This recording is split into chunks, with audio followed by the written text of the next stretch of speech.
Chapter 134. The killing has begun. No one could see clearly how Rog did it. When he disappeared with the shadow clone, the Chidori warriors lost their lives one by one as if they had ushered in an invisible death. Whether it was on the ground or in the sky, as long as the Chidori warriors appeared in people's sight, they were all greeted by their elusive and extremely efficient attacks. Flash, attack, death, disappearance, throat, heart, head, chest. Every time Rog and the shadow clone appeared, they would take the life of at least one Chidori warrior. Every time they appeared, they would only appear for less than a second. To ordinary people, the Chidori warriors were difficult to deal with, but in front of them, they were like insignificant ants that could be easily squashed to death. Ninja is a profession born to kill. And Rog has taken the characteristics of the ninja profession to the extreme. Now the Chidori warriors are not so much invaders as they are more like victims with no resistance. Watching the Chidori warriors fall from the air one by one, or die on the spot, Captain Rog felt the horror of Rog for the first time. Fortunately, he is on our side. This thought involuntarily emerged in Roger's mind. Where did you find him? After dealing with a few blind Chidori warriors, Rogers asked Natasha who was next to him. We didn't find him, but he suddenly appeared in New York a few years ago, and then did something that ordinary people couldn't do at all, so we noticed his existence. While answering Roger's question, Natasha did not stop her attack and kept pulling the trigger of the pistol. Haven't you investigated his origin? People with this ability can't appear out of thin air for no reason. Rogers himself became a superhero by injecting the super soldier potion, so he knows very well that ordinary people can never have extraordinary strength for no reason. We have investigated, but we didn't get any useful information. The only thing we can be sure of now is that the identity ID he is using now is fake. Even S.H.I.E.L.D. couldn't find any useful information, and Rog dispelled his plans to investigate Rog's origins afterwards. Rog has many unknown secrets, but as long as he doesn't become a dangerous person like Red Skull, he won't care too much about his past. Rog's efficient killing not only attracted the attention of the American captain, but also of Loki. At this moment, Loki was standing on a Chidori aircraft, looking down at the entire New York. Although Loki was not sad about the death of these Chidori warriors, Rog's efficient killing seriously hindered his conquest plan. Everyone, attack! Without any hesitation, Rocky decisively gave the order for the entire army to attack. With Loki's order, more Chidori warriors flew out of the portal. Even 5 or 6 Leviathan beasts appeared. However, not long after these enormous war behemoths appeared, dark thunderclouds quickly appeared in the sky. Then, a huge lightning bolt struck directly at the Leviathan behemoth at the front. With its armor and huge body, the Leviathan behemoth withstood the attack of the giant lightning bolt. However, this persistence only lasted for a few short seconds. The part of the Leviathan behemoth that was struck by lightning began to turn red quickly, and then its entire body burst apart. Boom! The strong explosion not only took away the life of the Leviathan behemoth, but also the lives of the Chidori warriors around the portal. The wreckage of the Leviathan behemoth and the corpses of the Chidori warriors fell from the sky like meteorites, creating an alternative fireworks show. Thor's lightning attack this time was not as simple and crude as Hulk's punch, but the visual effect was more shocking than Hulk's punch. When the lightning disappeared, Thor, who was standing at the top of the Empire State Building, couldn't help but gasp for breath. This lightning bolt was not only the strongest lightning he had summoned so far, but it was also the most energy-consuming lightning bolt. Although a Leviathan behemoth was quickly dealt with, the attack of the Chidori army was not greatly affected.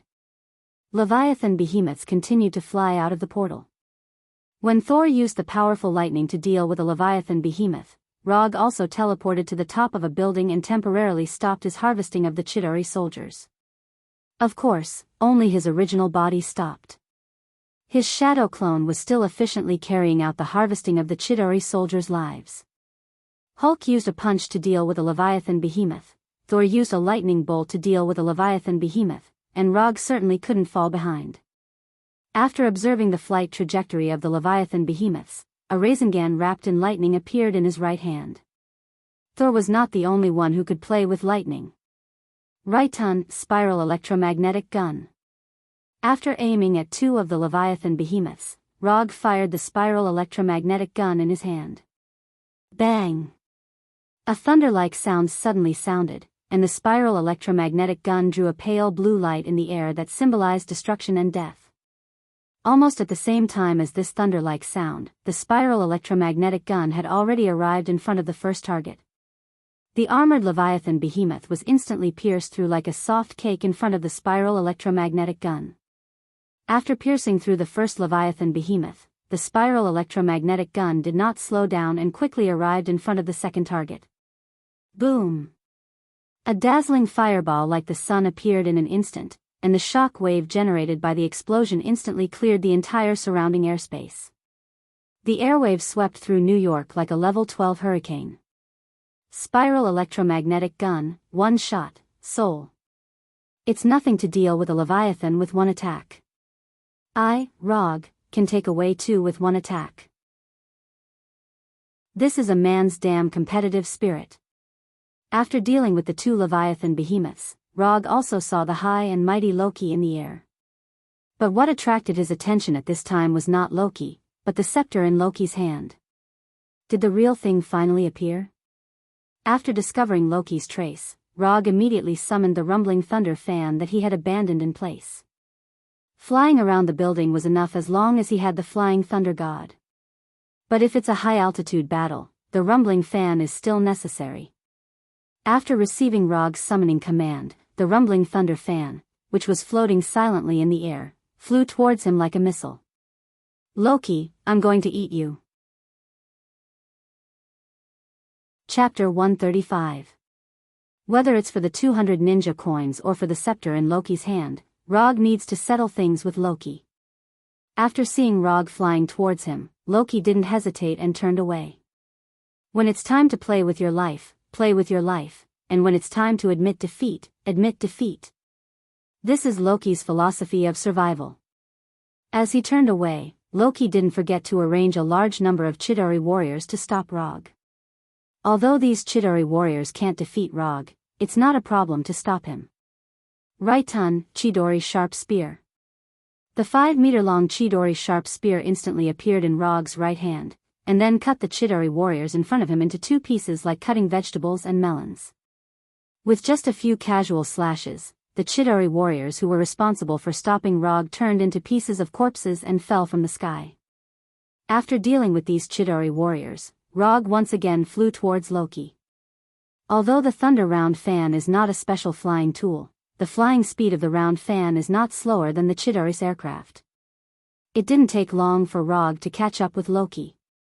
Seemingly realizing that he can't get rid of Rog, Loki also began his counterattack. Magic was released one after another, various fireballs, ice, and lightning were constantly smashing towards Rog. At the same time, more and more Chidori warriors joined the team attacking Rog. With the advantage of distance, Loki didn't hesitate to cast all kinds of magic, and the scepter in his hand was constantly emitting energy beams. It has to be said that Loki's kiting tactic is the most suitable way for a mage to fight. If Rog is only good at close combat, then he really can't do anything to Loki now. But fortunately, he is not the kind of ninja who can only fight in close combat.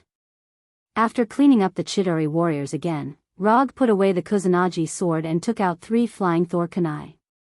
In addition to the round fan under his feet, there was also the flying thunder god kunai that was enchanted by Odin himself. Without any hesitation, Rog directly threw out the 3 flying Thor kunai in his hand. Clang! Clang! Clang! 3 flying Thor kunai flew towards Loki like bullets, but they were blocked one by the scepter in Loki's hand. That's it? After easily resolving Rog's kunai attack, a look of disdain appeared on Loki's face. However, at this moment, Rog, who was originally stepping on the round fan, suddenly disappeared. Not good. Although Loki didn't know what Rog was going to do, the moment Rog disappeared, he immediately became alert. Just as he was looking around for Rog, he once again saw the 3 Thor kunai. The flying Thor kunai that was blocked by him not only did not fall as he expected, but also attacked him again. Thor's hammer could automatically attack the enemy under the control of Thor. Of course, Rog's flying Thor kunai could do the same. 3 Flying Thor kunai, 3 different angles of attack. Although the flying Thor kunai's attack was very fast, Loki's reaction was not slow either. Just as the flying Thor kunai was about to hit Loki's body, a layer of barrier invisible to the naked eye appeared on his body, like a small defensive barrier, completely protecting him. Magic barrier. Once again, the flying thunder god kunai returned without success. The flying thunder god kunai that struck the mana barrier bounced back as if it had struck a steel plate. Flying Thor second Dan. At the moment when the flying Thor kunai bounced back, Rog, who had disappeared, suddenly appeared behind Loki, holding one of the flying Thor kunai in his left hand. Odama Rasengan. Loki noticed the appearance of Rog and instantly added several defensive magic to himself. But all of this was meaningless. The Odama Rasengan hit his back in an instant, and an irresistible force enveloped his whole body in an instant, blasting him out. After Loki smashed through several buildings in an irregular rotating posture, he finally resolved the terrible impact of the Odama Rasengan.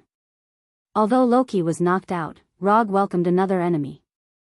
A leviathan rushed toward him like an angry bull, and at the same time, it opened its car-sized mouth.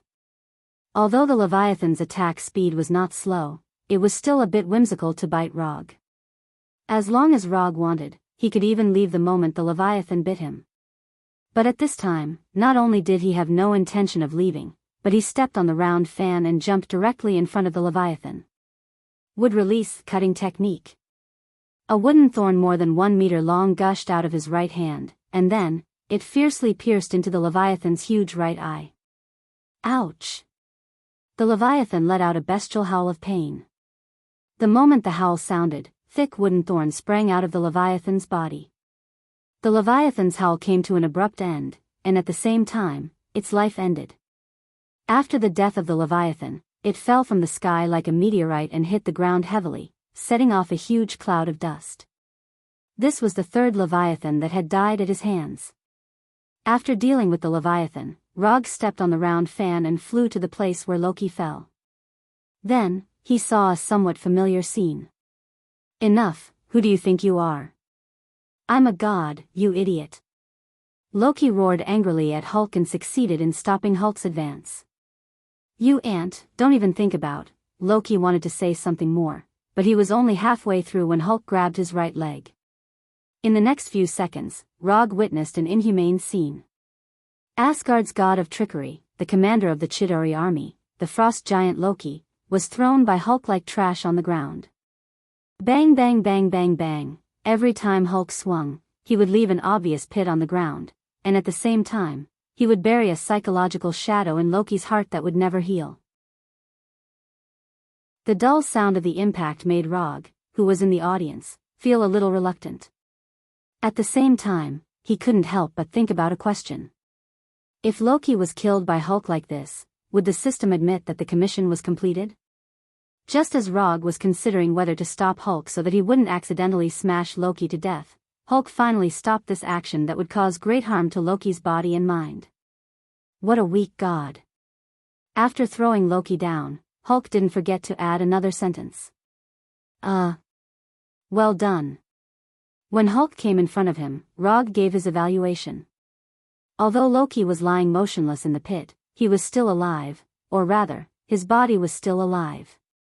As for whether his spirit was still alive, that was not within Rog's consideration.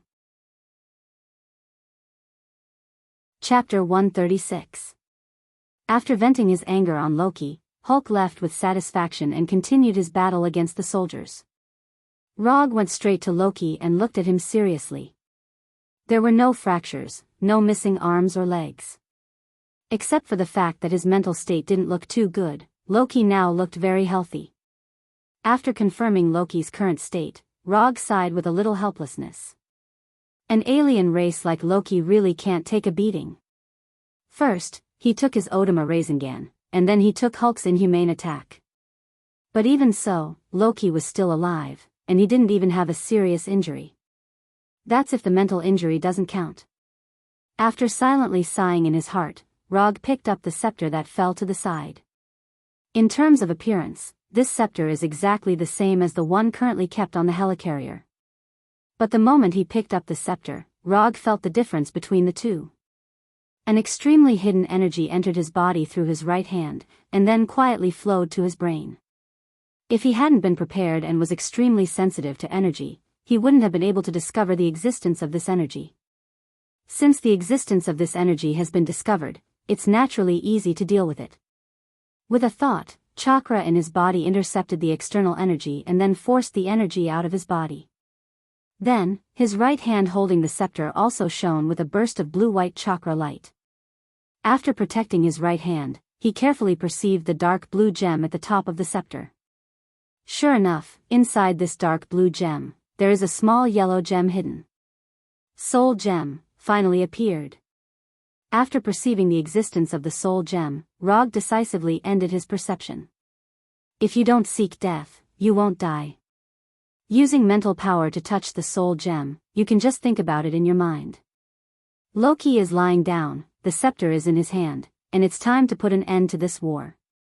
With the scepter in his right hand and Loki in his left hand, Rog returned to Stark Building on his Thunder Fan.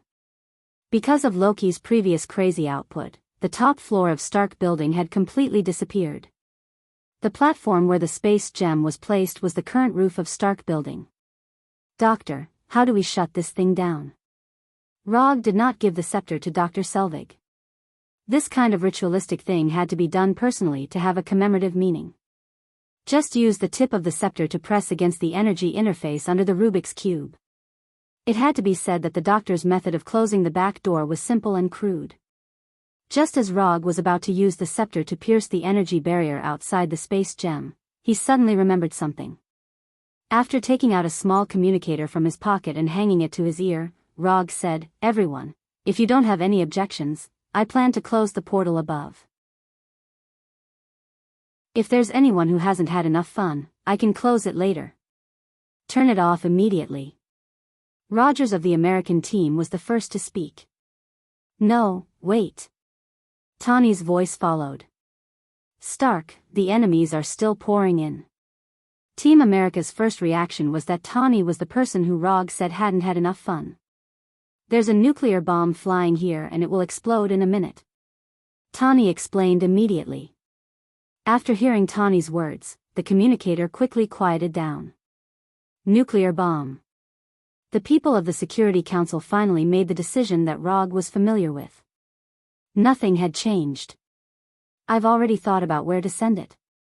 After a few seconds of silence, Tawny's voice came again from the communicator. It didn't take long for Rog and the others to see Tawny carrying the nuclear bomb flying straight towards Stark Building, and then rushing directly into the portal in the air. Tawny disappeared into the portal with the nuclear bomb. A few seconds later, the flying Leviathan behemoth began to fall, and the Chidori warriors, who were originally alive and kicking, also fell to the ground at the same time. Through the portal, a huge fireball as blazing as the sun could be seen. However, Tawny's figure did not appear again. "Close the portal." Roger's voice was heard again. "Wait a minute." Rog also gave his answer directly. Rog's refusal made Rog stunned for a moment, and then he remembered that Rog was not a member of S.H.I.E.L.D. or the Avengers. Although Rog participated in this battle, strictly speaking, he was only foreign aid hired by Nick Fury. They didn't have to wait long before Tawny's figure reappeared in the portal. However, Tawny did not fly out of the portal, but fell in a free-falling state. When Tawny reappeared, Rog closed the portal with his scepter. Without the continuous energy output from the space stone, the portal in the sky quickly disappeared and the sky returned to its original appearance. He didn't slow down at all. Thor soon found that something was wrong and immediately waved the Thor's hammer in his hand, intending to catch the falling Tawny. However, Hulk moved faster than him. Hulk pounced on the falling Tawny like a giant ape, and his stout right arm directly hugged Tawny, and the two of them crashed into the outer wall of the building next to them. After using the outer wall of the building to resolve most of the impact, Hulk jumped again and returned to the ground with Tawny. To be precise, they fell to the ground. With the sturdy Hulk as a buffer, Tawny did not bear too much impact. However, Hulk soon found that something was wrong and pushed Tawny out. Captain America and Thor immediately rushed to Hulk and Tawny's side. When Thor violently tore off the visor of Tawny's helmet, Captain America's voice sounded. "Is he still alive?" At this time, Tawny was motionless like a corpse with his eyes closed. Captain America put his ear to Tawny's chest, but he did not hear anything. Rog did not go down immediately. When Tawny was still falling, he used chakra perception to perceive Tawny's state. Tawny was not dead yet, and the life energy in his body still existed, but Captain America and the others did not know this. However, they soon found out that after Hulk let out a sorrowful roar, Tawny woke up with a start. "What the hell, what's going on? No one gave me mouth-to-mouth resuscitation." Tawny gasped for breath and asked with a shocked expression. Chapter 137. The Terminator of the Atmosphere. The originally solemn and stirring atmosphere instantly disappeared after Tawny spoke. "We won." Rogers of the American team looked away from Tawny and said tiredly, "Guys, good job. Let's not go to work tomorrow and give ourselves a day off. Have you eaten Turkish barbecue? There's a Turkish barbecue restaurant 2 streets away. I haven't been there, but I want to try it." If it weren't for the fact that Tawny was still lying on the ground with obvious scars all over his armor, he would have thought that Tawny was dead. Based on his current appearance, no one would think that he was the superhero who had carried a nuclear bomb into the portal. "It's not over yet?" Thor didn't reject Tawny's suggestion, but he looked up at the Stark Tower that had lost its top floor. "Then we'll go later." A few minutes later, Thor and the others came to the platform where the space gem was placed. They saw Loki, who was in a daze, and Rog, who had been waiting for them. "The scepter and Loki are both here. You can do whatever you want with them." After that, Roger tossed the scepter in his hand to Rogers of the American team. Although there was a soul gem in the scepter, Rog didn't plan to keep it for himself. Or rather, he didn't plan to do so yet. After taking the scepter from Rog, Captain America looked at him in confusion and asked, "Is this scepter different from the previous one?" "This one is a little more powerful," Rog answered casually. As for the soul gem in the scepter, he didn't plan to tell him now. If possible, he hoped that the future would develop in the direction he was familiar with as much as possible. Whether or not Ultron and Illusion would be born wasn't his main concern. What he really cared about was Scarlet Witch Walter. "I definitely don't want Walter's body. I just care about Walter's superpower." Yes, only her superpower. Absolutely. According to his plan, Walter's superpower was the key to activating the Mangekyo. Although he could also directly exchange for the Mangekyo in the system, considering that this evolution required 300 ninja coins, he decisively gave up on this plan. That was 300 ninja coins. As for the most orthodox way of upgrading, experiencing great negative emotions, such as witnessing the death of a loved one, this was not in his consideration from the beginning.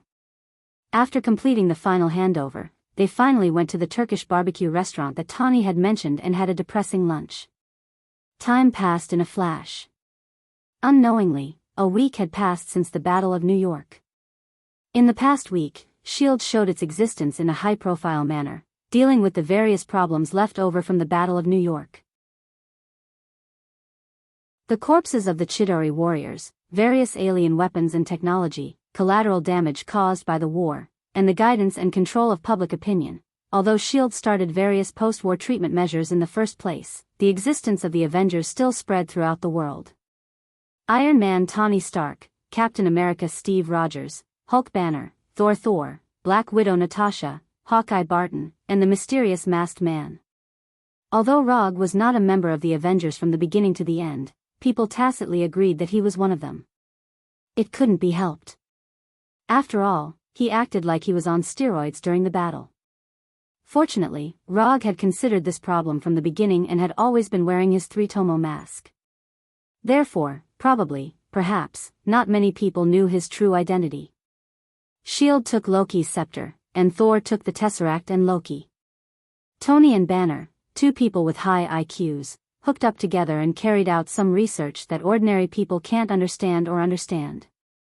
Rogers, Natasha, and Barton began their respective vacations and were currently in a state of disconnection.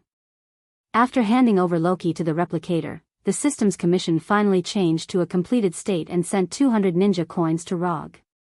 In addition to the 40 ninja coins he originally had, the number of unconsumed ninja coins reached 240, which was a small savings. In general, everything was similar to what he expected, except for one thing that he didn't expect at all. His law firm had been destroyed. Before leaving the firm, he also specifically told Erica and others to be ready to fight and protect the firm. But he never thought that the invasion of the Chidori army would still destroy his firm. To be precise, the person who destroyed his firm was not the Chidori warriors, but the abomination, Bronsky. He didn't know if this guy was angry or he couldn't control his destructive power for a while. When killing those Chidori warriors, the abomination successfully destroyed the firm. It was so damaged that there was no need to repair it, because the entire office building had collapsed. After saving all the things in the firm that were still worth saving, Rog said goodbye to the firm that had accompanied him for several years and then chose a new office location. This time, he didn't choose those remote streets. Instead, he directly moved his office to the famous Empire State Building. Not only that, he also canceled the Rog detective agency that he had used for several years and registered a new company. Konoha Private Military and Security Consulting Company. In the country of the United States, private military companies are completely legal. The premise is to pay taxes on time. Erica and others had no doubts about Rog's change of the detective agency into a private military company. From the beginning, they didn't think that Rog's firm was a detective agency. Have you ever seen a detective agency whose main business is fighting and killing? Only an outlier like Rog would make this kind of business the main business of a detective agency. Therefore, changing it to a private military company is more in line with their current situation. But there was one thing they didn't understand, that was why Rog changed the name of the company to Konoha. In this regard, Rog's explanation was only a short sentence.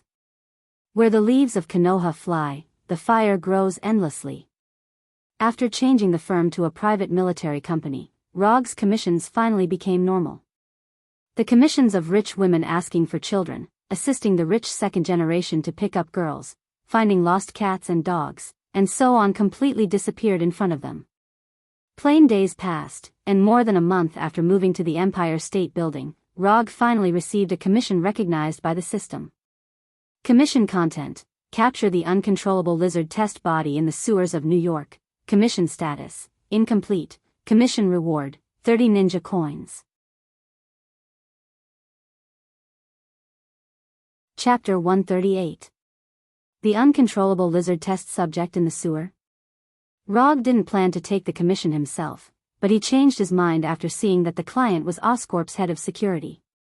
Oscorp is a large group as famous as Stark Industries, and both are important suppliers to the U.S. military. However, unlike Stark Industries, which specializes in energy and military technology, Oscorp's main research direction is in the field of biotechnology. Green Goblin Norman Osborn, Green Goblin 2 Harry Osborn, Spider-Man Peter Parker, Lizard Professor Kurt Connors, Octopus Dr. Octopus Octavius, Electric Man Max, Rhino Man. After accepting the commission from Oscorp, Rog's mind flashed through the names of people who were more or less related to Oscorp. Sky, come in for a second.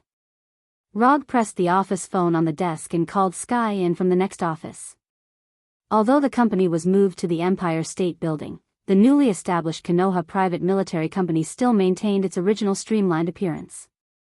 Simply put, there are still only 5 of them in the whole company. The only change is that everyone has their own office. Even Frank the Punisher and Bronsky the Abomination have their own offices. But because of their appearance, they haven't really been to the new company yet. What's the matter? After entering Rog's office, Sky sat down in front of Rog and said casually, "Help me look up a man called Peter Parker. He should still be an elementary school student now, or maybe he is already in middle school. I want all his information." Peter Parker? Elementary school student? Yes. Although she didn't know what Rog was going to do, Sky happily accepted the task. After the Battle of New York, Rog made a small deal with Sky. Sky would become a part of the company and would be responsible for information and intelligence gathering.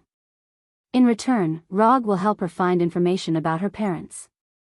Sky wanted to investigate by herself, but after S.H.I.E.L.D.'s high-profile appearance, she found that she could never investigate the information she wanted from S.H.I.E.L.D. alone.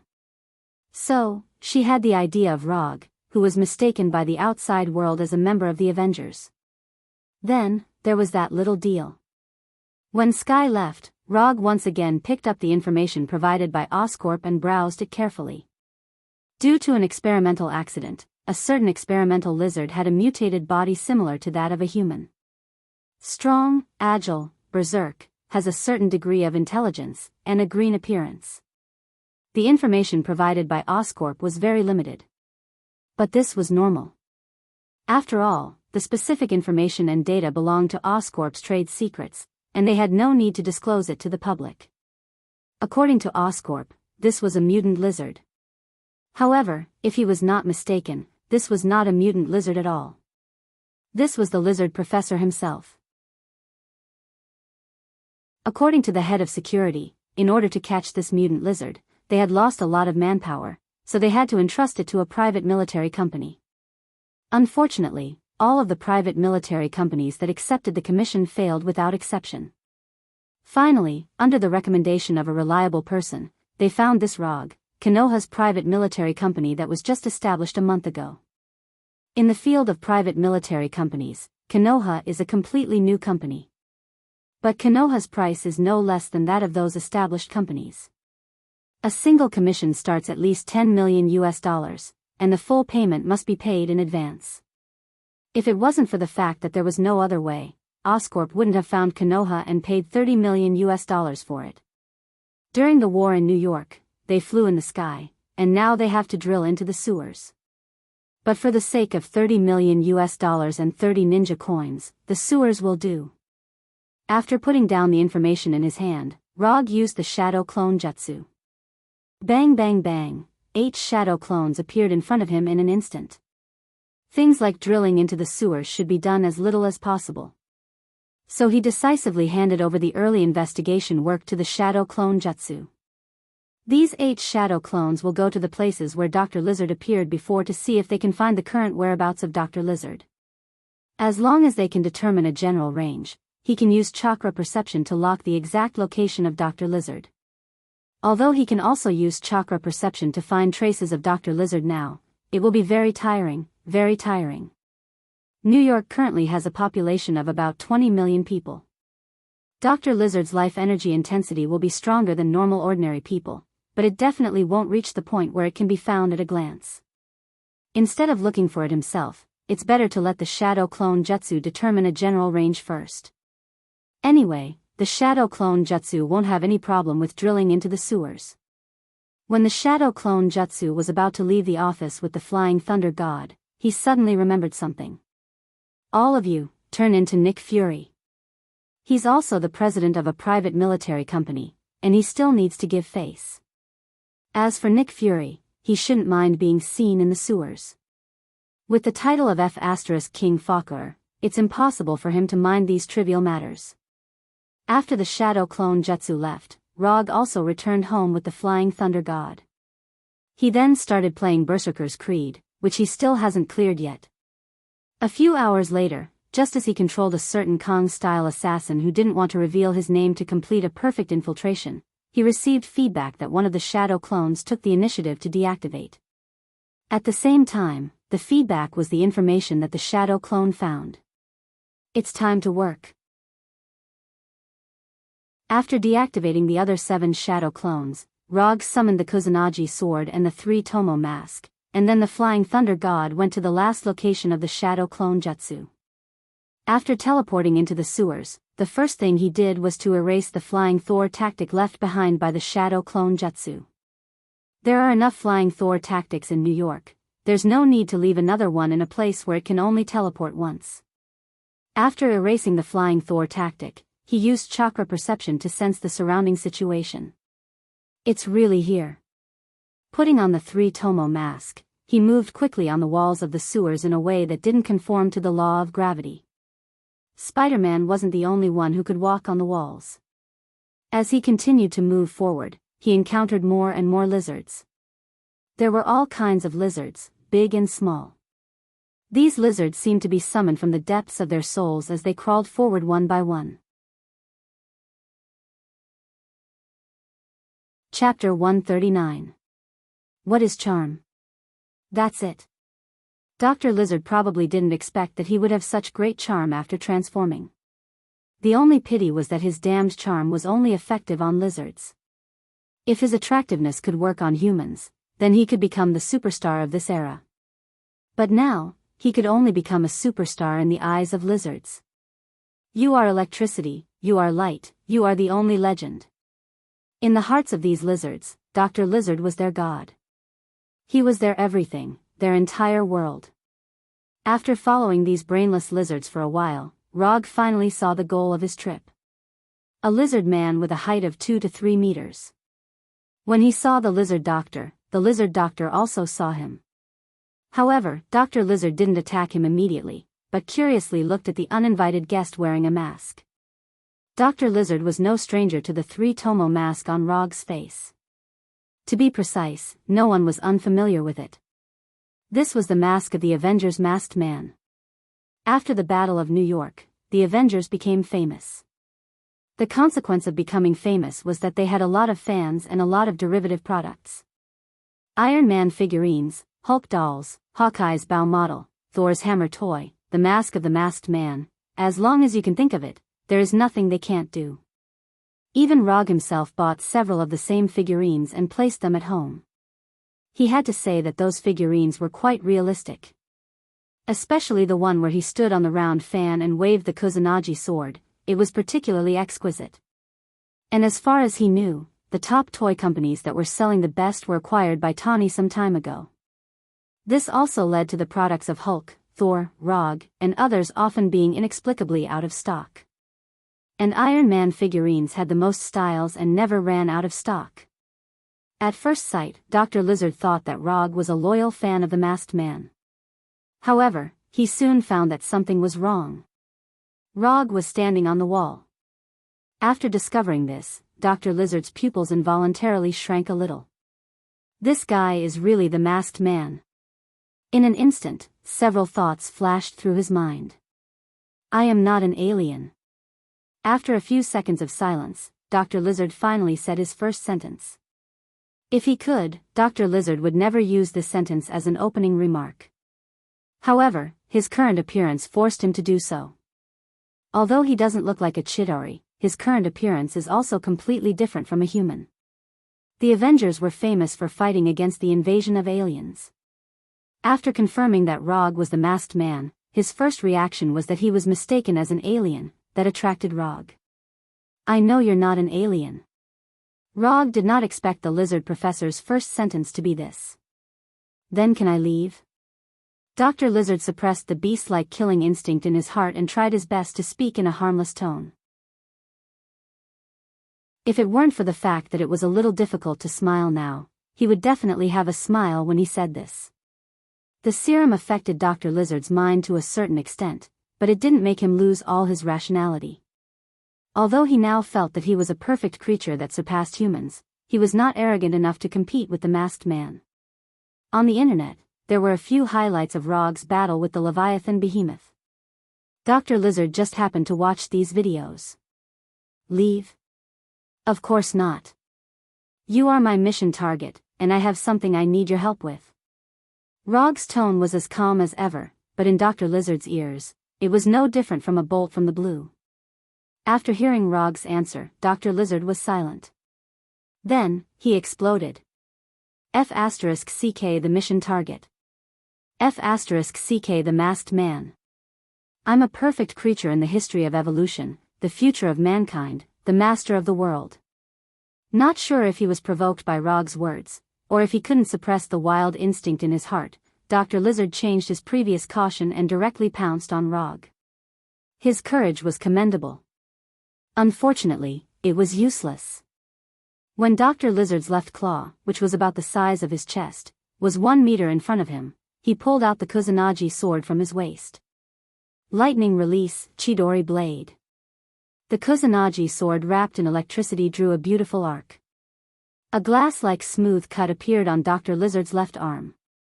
The huge left claw fell directly into the sewage of the sewer, and bright red blood spurted out from the cut. When the blood was about to touch him, Rog used the teleportation technique to leave here. Dr. Lizard slammed into the wall where Rog was standing before, and then hung on it like a real gecko. The pain from his left arm not only didn't calm Dr. Lizard down, but it made him even crazier as he howled crazily. Then, under Rog's gaze, Dr. Lizard's left claw grew back. In just a short 2 to 3 seconds, his left arm returned to its original state. This kind of recovery ability was very good. Although there was a problem with Dr. Lizard's serum, which made him unable to maintain his human form. But he had to admit that his design concept was correct. He did have the ability to regenerate broken limbs, and it was a very amazing ability. After his left arm recovered, Dr. Lizard didn't hesitate and pounced on Rog again. With one claw, he could tear this damn masked man in half. He only needed to succeed once. To a certain extent, Dr. Lizard's tactic was correct. However, he neglected a very serious problem. That was, there was no way he could catch Rog. If he was in his normal human form, Dr. Lizard might have considered this point. But obviously, he didn't have this kind of rational thought right now. Facing Dr. Lizard who pounced on him again, Rog didn't hold back and slashed with the Kusanagi sword again. Relying on his speed that far exceeded Dr. Lizard's, Log easily dodged Dr. Lizard's pounce, and then gave him 2 slashes. Since you can't calm down with one hand, then I'll break 2. If you can't calm down with 2 hands, then I'll cut off your legs as well. He was a master of physical persuasion. After missing again, Dr. Lizard couldn't hang on the wall like before, and fell to the sewer floor with his broken hands. Without both hands, he couldn't hang on the wall even if he wanted to. He was a lizard, not a gecko. Chapter 140. Even if he really was a gecko, he couldn't stick to the wall without his hands. A few seconds after falling on the floor of the sewer, Dr. Lizard's hands grew back and he continued to show off his strength at Rog. Just when Rog thought that this guy was still unwilling to give up, the lizard doctor did something that he did not expect. He decisively turned around and ran. Dr. Lizard's beast instinct drove him to attack Rog, and now, it was the same beast instinct that drove him to escape. The strong desire to survive made Dr. Lizard burst out with astonishing speed and quickly disappeared around the corner of the sewer. New York sewers were much more complicated than the streets. In this labyrinthine sewer network, there were all kinds of unknown corners or corners. As long as he could successfully open up a distance, even if it was only for a short period of time, he could get rid of Rog. Dreams were plentiful, but reality was skinny. Dr. Lizard's escape speed was indeed fast, but Log's speed was even faster. Seeing Rog getting closer and closer, Dr. Lizard's potential was further stimulated and he began to accelerate. Run like crazy. It was not fast enough, he had to be faster. Dr. Lizard displayed a speed that was completely out of line with his current size. He ran like a mad bull. However, he would never have thought that Rog was purposely suppressing his speed at this moment. He didn't want to catch up to Dr. Lizard. If he remembered correctly, Dr. Lizard's state was not stable. As long as the effect of the serum was completely consumed, Dr. Lizard would return to his human form. Dr. Lizard, whose mind was affected by the serum, was not a qualified person to talk to. He was waiting for Dr. Lizard to turn back into Cotter Connors. Under his deliberate expulsion, the serum in Dr. Lizard's body was quickly consumed. As if he realized that he had no hope of getting rid of Rog, Dr. Lizard stopped his meaningless run and turned to face Rog. "What do you want?" Dr. Lizard didn't attack Rog as he roared in a helpless tone. "I said before, you are my mission target, I need you to complete the mission. But before completing the mission, I need you to do me a small favor." Rog's tone was as calm as ever. "You come with me." After that, Dr. Lizard ignored Rog and went straight to his secret laboratory. After following Dr. Lizard in the sewer for a while, Rog saw Dr. Lizard's slightly shabby simple laboratory. Not long after returning to the laboratory, Dr. Lizard changed back to Cotter Connor's appearance under his nose. Put this on, I'm not used to talking to men without clothes. Rog threw a white coat on the table to Connors. After putting on his clothes, Dr. Connors sat straight on the only chair and said, Tell me, what do you want to do? 2 things. First, I'll give you to Oscorp. Second. Before Roger could finish, Dr. Connors interrupted him. Aren't you S.H.I.E.L.D.'s Avenger? Is this a deal between S.H.I.E.L.D. and Oscorp? I'm not S.H.I.E.L.D., I'm not an Avenger, and I have nothing to do with Oscorp. As for whether S.H.I.E.L.D. has any deal with Oscorp, I don't know, and I don't want to know. You, listen carefully, don't interrupt me. After confirming that Dr. Connors had fully and thoroughly understood what he meant, Rog continued, Oscorp gave me a commission, so I'm going to give you to them. Whether you want to or not, this is your ending. As for whether you can escape from Oscorp, that's your business. Second, do you remember Richard Parker? You are both experts in the field of cross-species genetics. The difference is that one of you studied spiders and the other studied lizards. Of course I remember him. He was a genius scientist. Unfortunately, an accident took his life. Dr. Connors certainly remembered Richard. They had a lot of dealings with each other when conducting cross-species genetic research. If I give you a blood sample that can perfectly integrate Richard Parker's mutant spider, can you restore Richard Parker's equation and make appropriate modifications?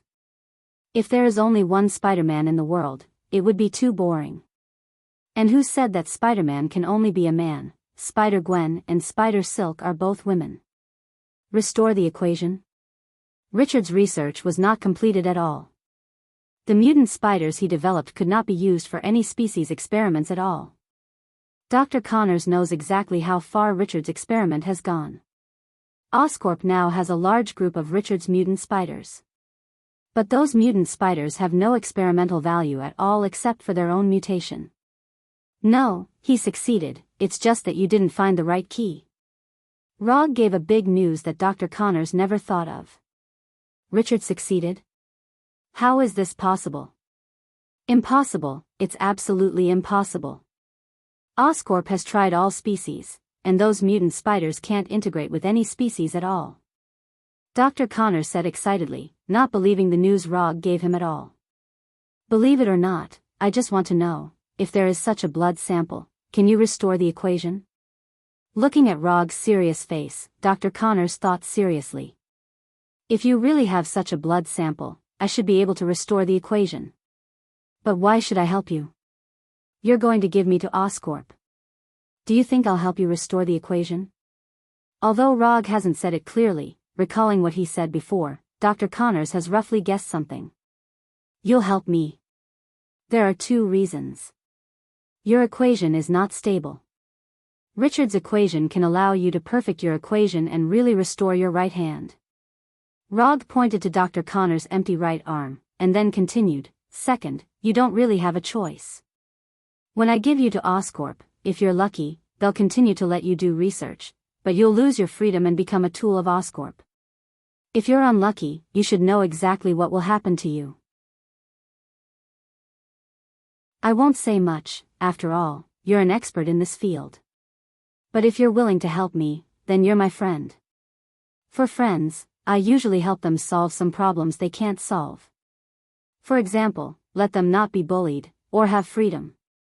After that, Rog stopped talking and waited silently for Dr. Connors' answer.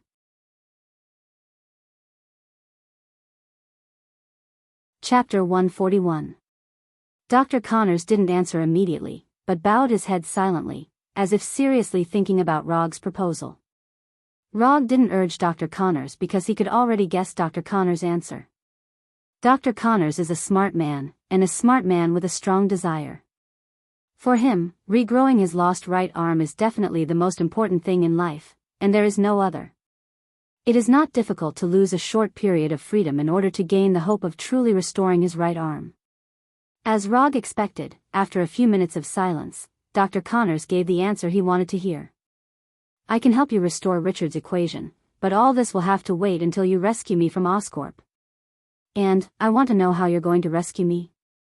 Oscorp can't be compared with S.H.I.E.L.D., but it's not the kind of existence that can be pinched. Dr. Connors looked up at Rog and asked the question he was most concerned about at the moment. It's simple, I'll leave a mark on you that only I can know. After handing you over to Oscorp, I'll confirm your location through this mark and take you away.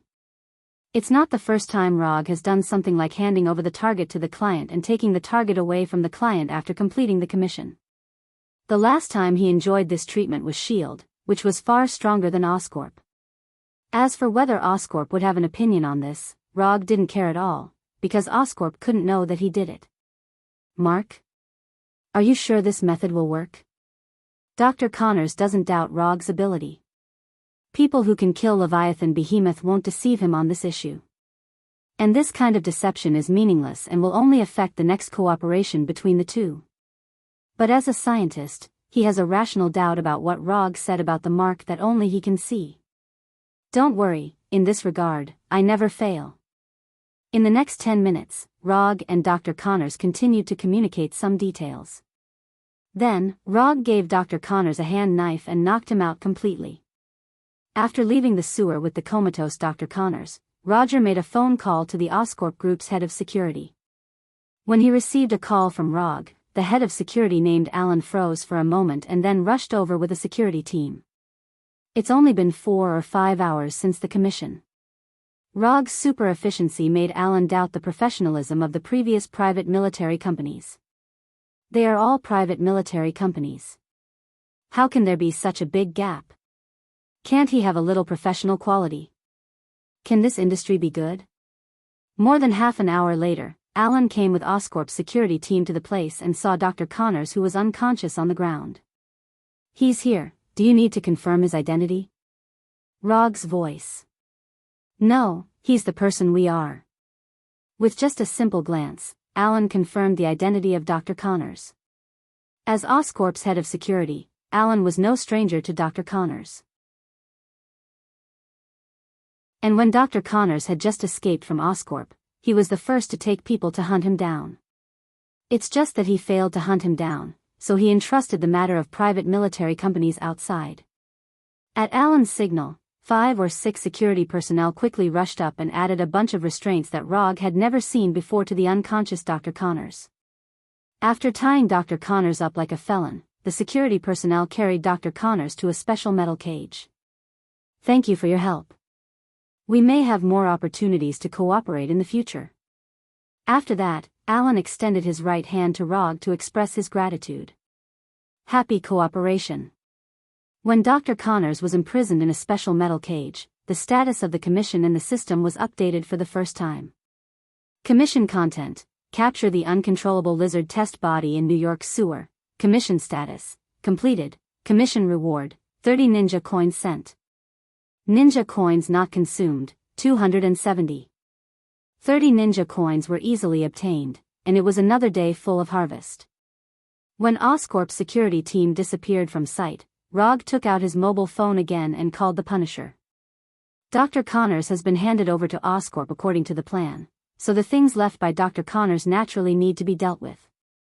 This is also the details that Rog had communicated with Dr. Connors before. The Punisher will take away the simple laboratory that Dr. Connors left in the sewer. Rog also needs to get the mutant spider cultivated by Richard and Peter Parker's blood samples before rescuing Dr. Connors.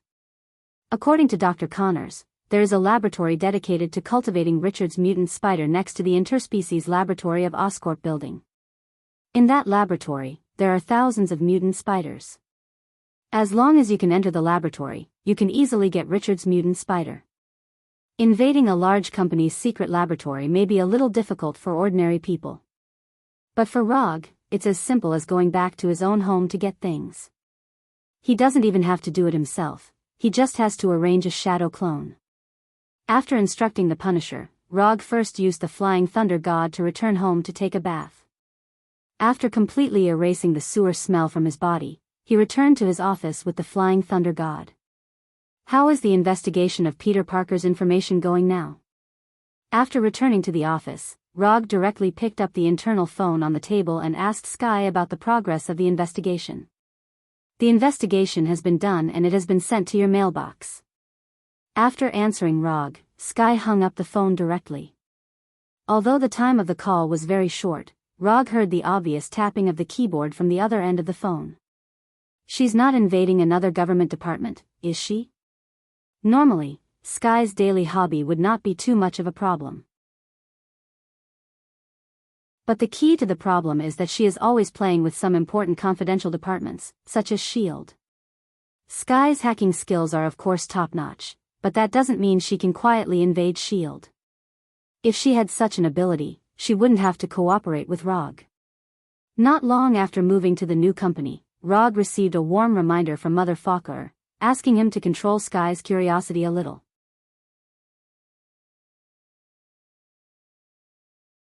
Chapter 142. Putting Sky's question behind him for the time being, Rog opened his mailbox and began to browse the information collected by Sky. Peter Parker, Father Richard Parker, 11 years old, lives in Queens, lives with his uncle and aunt after his parents died, and is currently studying at Ellie Pond Park Elementary School in Queens.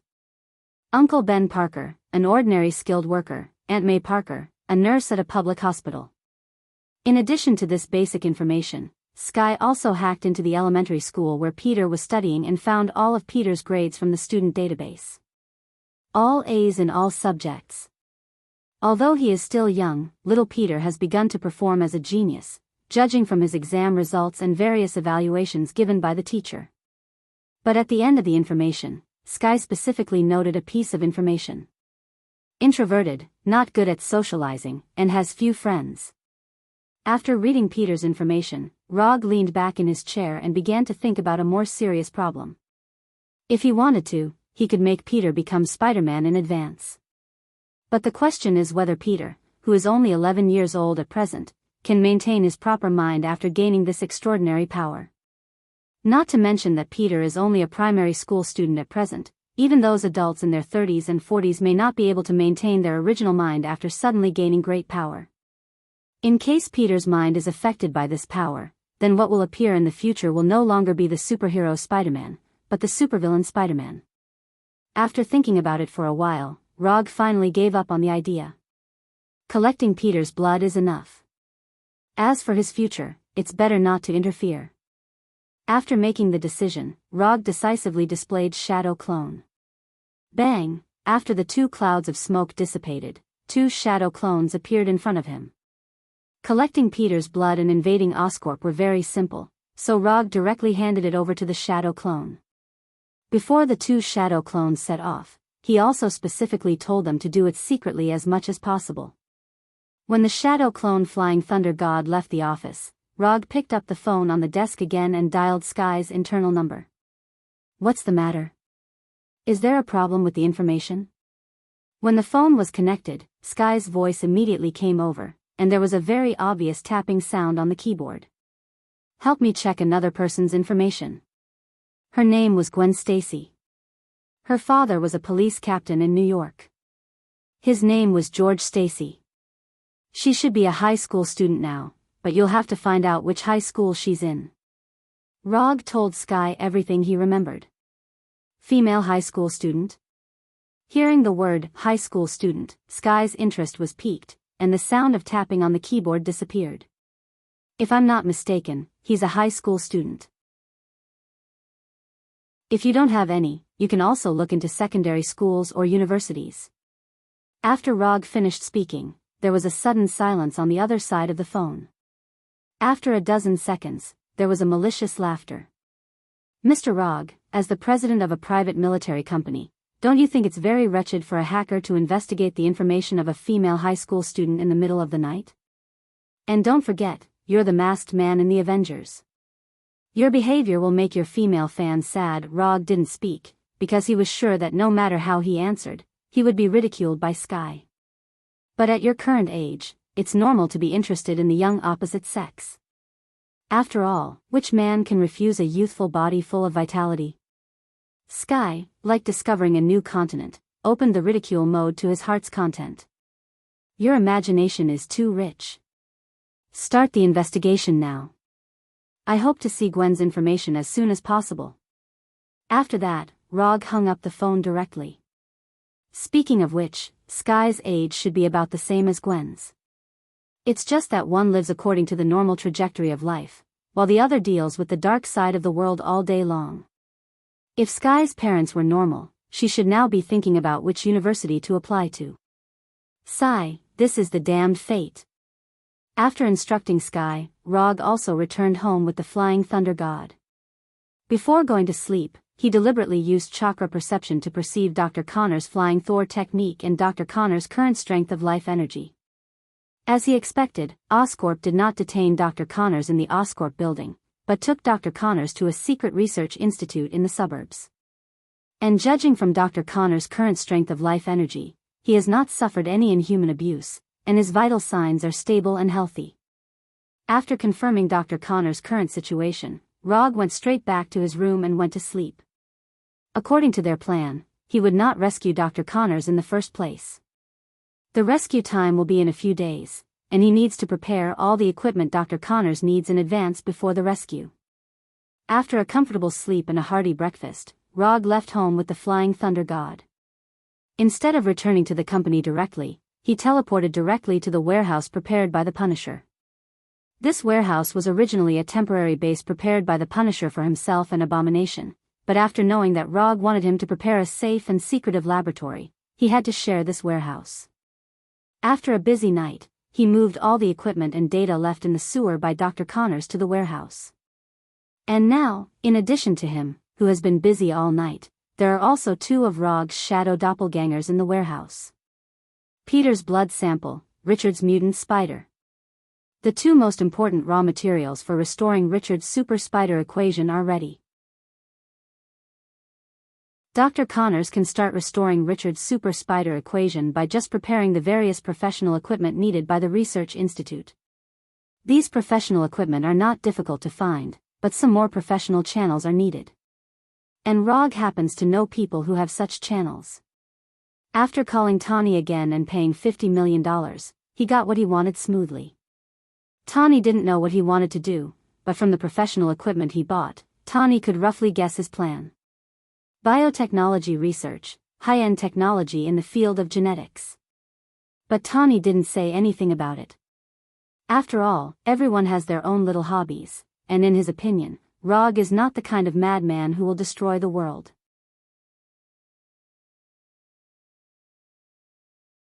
Chapter 143.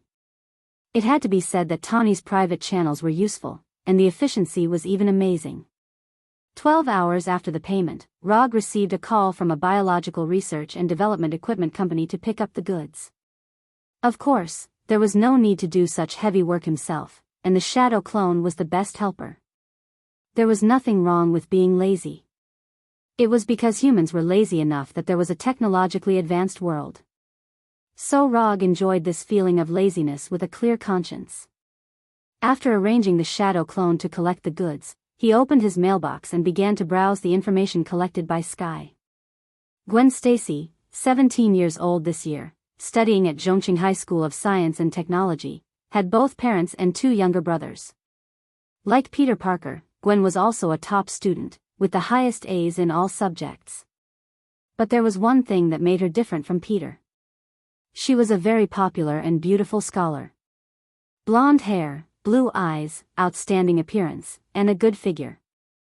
Although she would not graduate until next year, Sky found that she had been scheduled to be the next graduate representative when she searched the school database and the principal's computer. Compared with her, Peter Parker was like an unknown passerby. She was good-looking, had good grades, and had a good family background. She was a proper school goddess.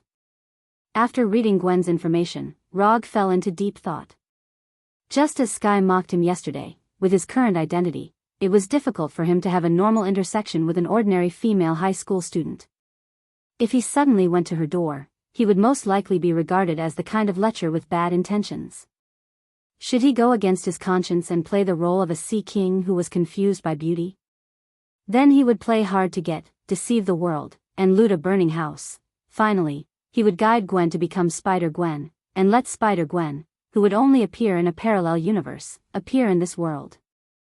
This method seemed quite feasible, but it would seem a bit perverted. But if he didn't have an intersection with Gwen, he could only secretly let the improved mutant spider bite her. But in this way, he would seem even more perverted. Perverted, or even more perverted, this was the question. After thinking about it seriously for more than 10 minutes, he decided to temporarily give up on this problem. Even if he wants Spider-Gwen to appear in the world, he has to wait for Dr. Connors to restore Richard's super spider equation. It was too early to think about how to get in touch with Gavin. A few days later, Rog rescued Dr. Connors from Oscorp's Secret Research Institute as agreed. Of course, the one who went to save them was not himself, but a shadow clone that had transformed into Loki. As the instigator of the Battle of New York, Loki wouldn't mind taking the blame for him. "Doctor, it seems like you've been doing well these past few days." With a ruddy complexion and full of spirit, Dr. Connors did not look as down and out as when he was in the sewer. Dr. Connors' current image perfectly conforms to his status as a doctor. They wanted me to continue perfecting the equation, so they were quite polite to me. Other than letting those amateur third-rate fellows do research on my body. At the beginning, Dr. Connors' tone was calm, but towards the end, Rog felt a strong killing intent from him. "These are small problems. When you complete the real equation, you can consider giving them a small gift as a thank you gift." Although Rog has not experienced this kind of body research, he can understand Dr. Connors' dissatisfaction. As a well-deserved leader in the field of cross-species genetics, he also has a powerful strength beyond ordinary people. As a result, he was studied as a white mouse by people who were far inferior to him. This kind of thing would be unbearable for anyone. "I've got the equipment and instruments you asked me to prepare." Richard's mutant spider and blood samples had also been prepared. "If you have nothing else to do, I hope you can start as soon as possible." Rog pointed to the temporary laboratory behind him that was not exquisite but was professional enough. "No problem." As soon as he finished speaking, Dr. Connors went straight into the laboratory and began the reverse restoration of Richard's super spider equation. When Dr. Connors began to work seriously, Rog returned to his office with the Flying Thunder God. Professional things should be left to professionals. And with the Punisher, he doesn't have to worry about Dr. Connors having any ideas that he shouldn't have. Days passed, and unknowingly, more than half a month has passed. Although there is Peter's blood sample and Richard's mutant spider, it is still not easy to reverse restore Richard's equation. Dr. Connors is indeed a rare talent, but he is not a super genius like Tawny and Banner. The progress of restoring the equation is much slower than the two of them expected. According to Dr. Connors himself, there is still one of the most important key data that has not been derived, and it may take a week or two to complete the final restoration. Rog didn't care too much about this. As long as it can be restored, it doesn't matter if the time is slow. While Dr. Connors was restoring the equation, Rog was not idle and began to attack Gavin. No, it's getting to know her. In order to make the acquaintance between the two not seem so abrupt, he used a slightly roundabout method. First of all, he found a charity public welfare organization. Then, in his personal name, he donated a sum of $10 million to the charity organization and set up a charity fund to thank the New York police for their contributions. Finally, with the assistance of the public welfare organization, a charity party to thank the New York police for fighting against the Chidori was born. When drawing up the invitation list, he included several police stations on the list of key thanks, including the police station where Gavin's father, Sheriff George, was located. Although the process was a little complicated, he finally achieved his goal and successfully got to know Sergeant George and his family. When Sheriff George shook his hand to express his gratitude, a trace of guilt emerged in his heart. "If you know that I'm thinking about your baby girl, you certainly won't have any idea of thanking me. Maybe you'll have the idea of shooting me directly in the head." With such a foreshadowing, the subsequent things were much simpler. Although Rog is now a typical single dog, he was an out-and-out VIP player before crossing over. The former little white dragon in the waves is now going to start galloping again.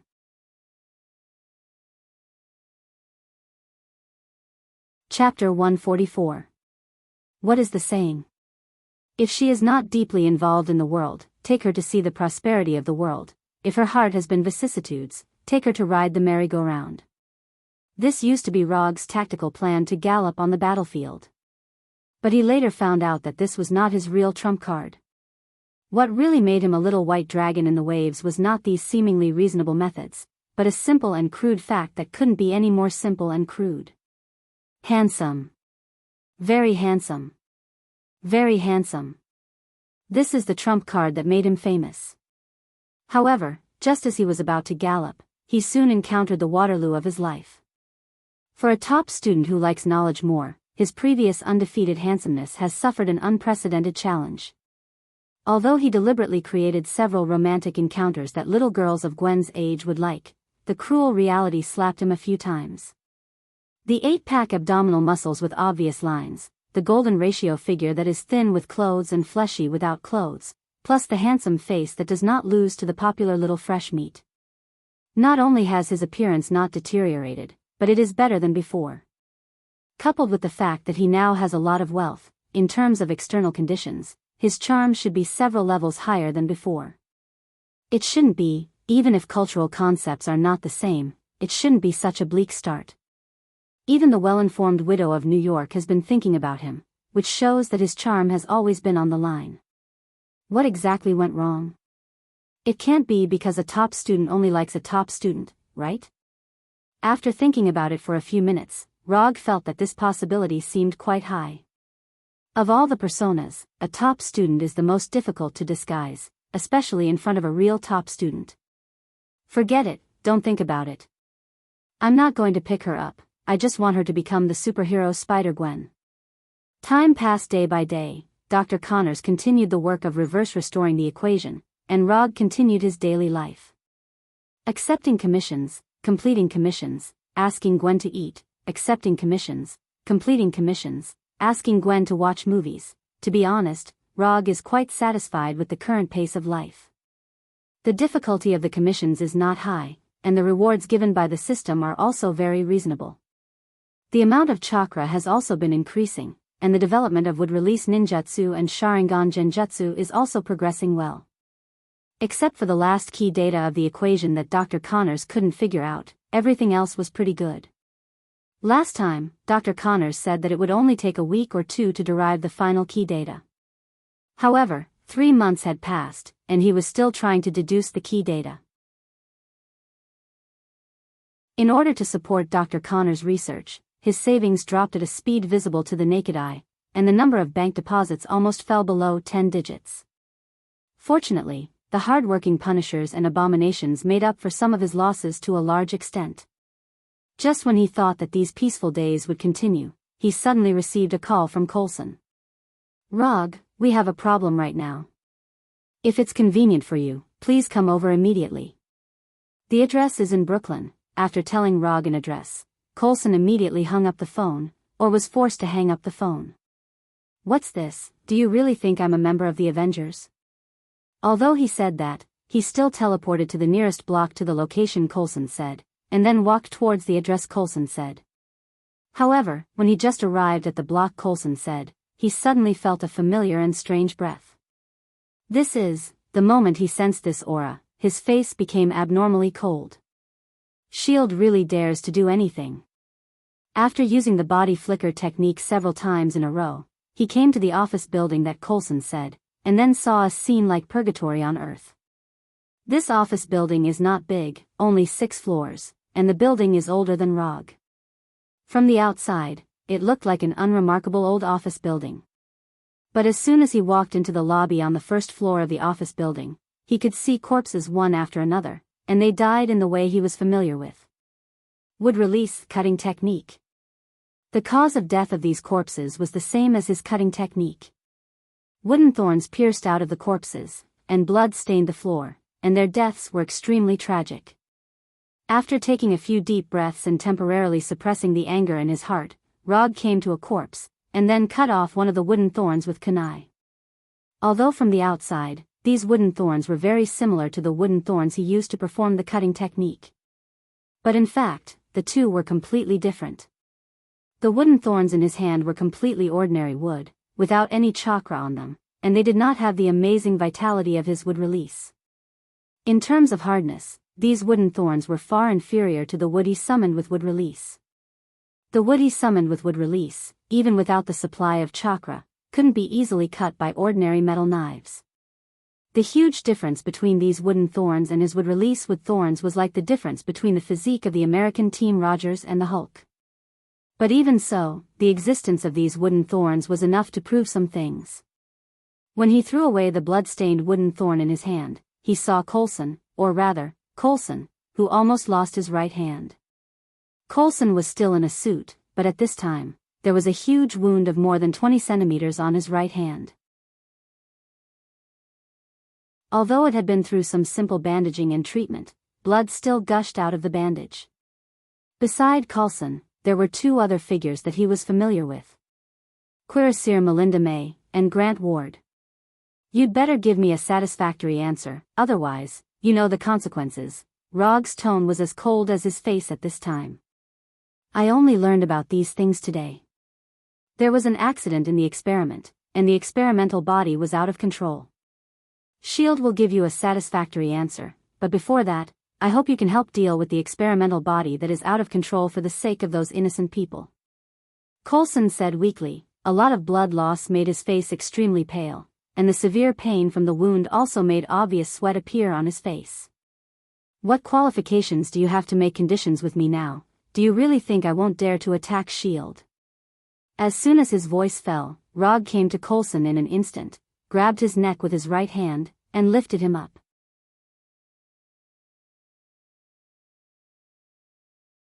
Chapter 145. May and Ward didn't expect that Rog would actually do it. At the moment when Rog lifted Coulson, they stepped forward at the same time, ready to attack Rog to rescue Coulson at any time. However, before they could do anything, they were bounced out by Rog's sudden burst of chakra coat. In addition to giving Rog super defensive abilities, chakra coat can also be used to attack enemies. As long as one's own chakra control level reaches a certain level, it is not difficult to control the released chakra to attack close enemies. For example, Crown Prince Ming and the like can even condense chakra into an arm to help make meatballs directly. "It's Natasha." Coulson grabbed Rog's right arm with his intact left hand and struggled to speak. Before Coulson finished speaking, Rog increased the strength of his right hand, turning his face into the color of a pig's liver. "If you lie one more time, I'll break your neck right now." Rog can't read minds, but he can be 100% sure that Coulson is lying. Natasha did have some close contact with him, but it is absolutely impossible for Natasha to give his cells or other genetic samples to S.H.I.E.L.D. Natasha doesn't have such courage, and Natasha knows very well what can be done and what can't be done. In S.H.I.E.L.D., Natasha is definitely the one who knows Rog's bottom line best. She doesn't have the courage to do something that will directly cause Rog to go berserk, and she won't do it. And if it was provided by Natasha, then S.H.I.E.L.D. would have gotten his cells a few years ago, and they wouldn't have waited until today to start the research. It's the body of the intruder on the helicarrier, and the body of the Leviathan. Coulson has dealt with Rog many times, so he knows that Rog is really angry. If he doesn't tell the truth, Rog will definitely not hesitate to break his neck. S.H.I.E.L.D. does have a confidentiality agreement, but it also depends on what the confidentiality is. When Coulson finished speaking, Rog released his right hand. Coulson once again enjoyed the beauty of breathing freely. Then in the next second, he fell directly to the floor under the influence of gravity. "I will deal with the thing outside. When I come back, you and Nick Fury better give me a satisfactory answer."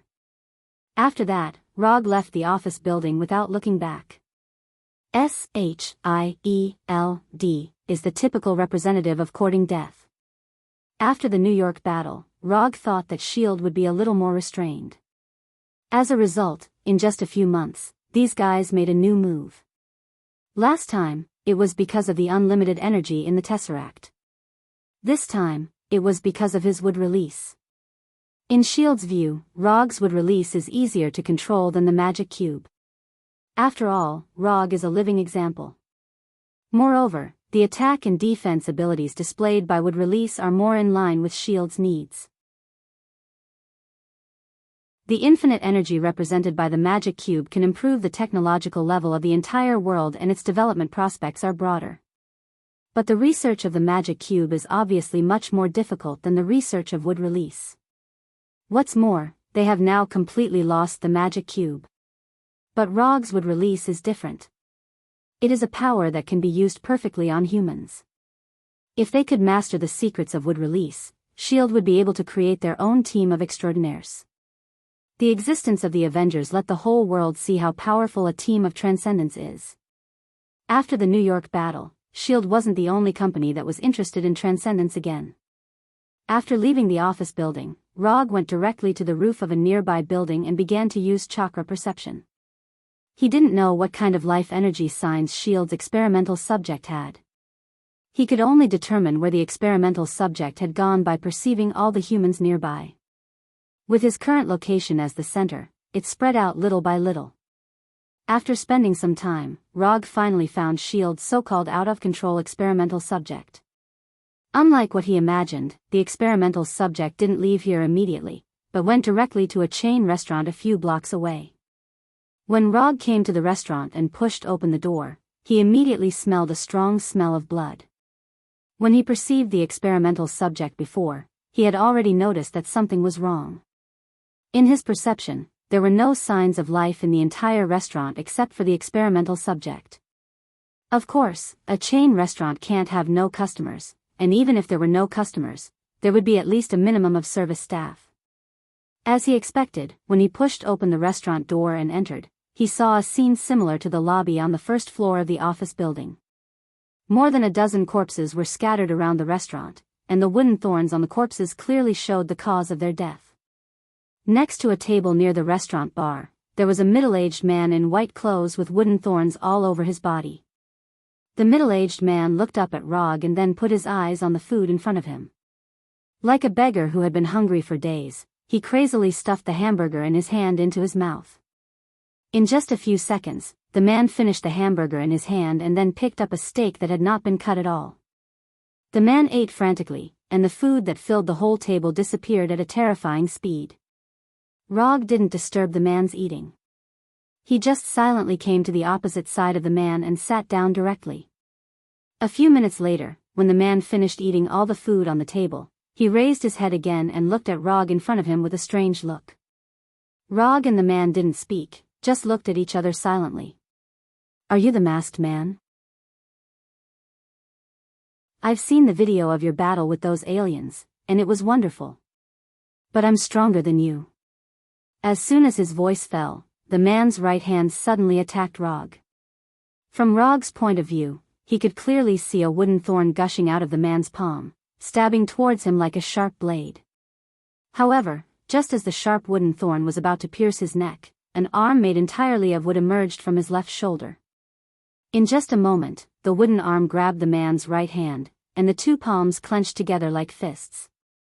When his right hand was grabbed by the wooden arm, the man didn't hesitate and immediately stretched out his left hand.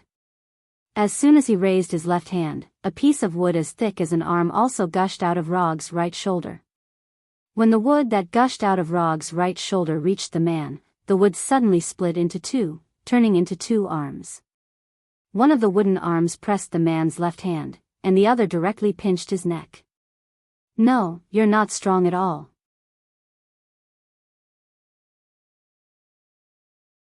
Chapter 146. I'm better than you. He didn't know if this guy with wooden thorns all over his body had eaten too much and lost his mind. How could he say something like that? To Rog, it sounded like Yamato saying to Hashirama, "My Mokutan is better than yours." No, this guy was far from even Yamato's level. For better or for worse, Yamato is an elite Umbun ninja from his roots, and the wood release he uses is a proper wood release, not some fancy tricks. Tell me, what's with these pieces of wood? At first, he thought that S.H.I.E.L.D. had gotten his cells or other biological samples from somewhere and then made a copy of him. But when Coulson talked about the helicarrier and the dead Leviathan, he was already sure that S.H.I.E.L.D. didn't make a copy of him. The wooden thorns that killed the helicarrier and the Leviathan were indeed grown from his body when he performed the cutting technique. But there was absolutely no way that those wooden thorns had his cells or biological samples on them. After removing the ninjutsu, these wooden thorns wouldn't even have chakra on them.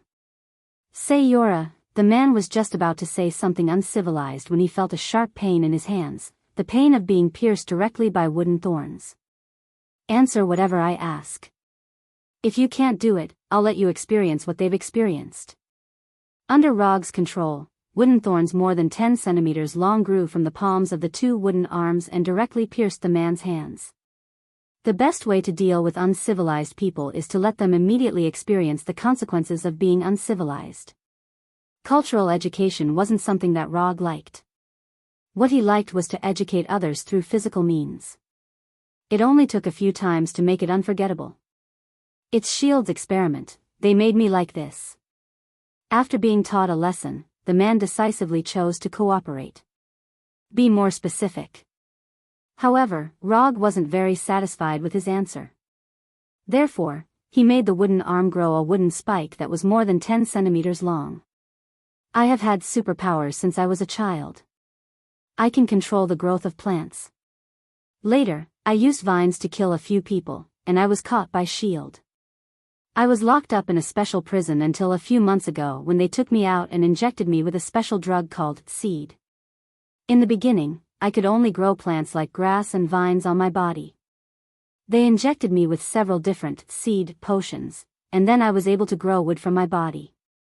However, this ability is sometimes very unstable, so sometimes these wooden thorns will come out of my body on their own. The man quickly explained. After he finished speaking, he looked at the small wooden thorns on his hand. Your superpower is to control the growth of plants, but the energy required for the growth of plants cannot be produced out of thin air. How did you do it?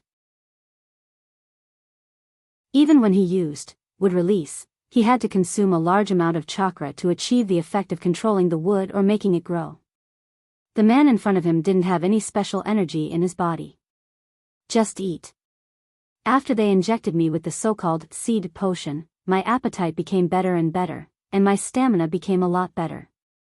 Every time I let the wood grow out of my body, it will consume a part of my stamina. As long as I have stamina, I can continue to let my body grow wood. Growing wood from the palm, then inserting the wood into other people's bodies, and finally letting these wooden thorns grow out of other people's bodies, they also taught me.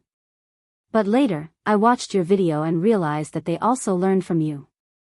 Let me tell you, those people from Shield are really not good people.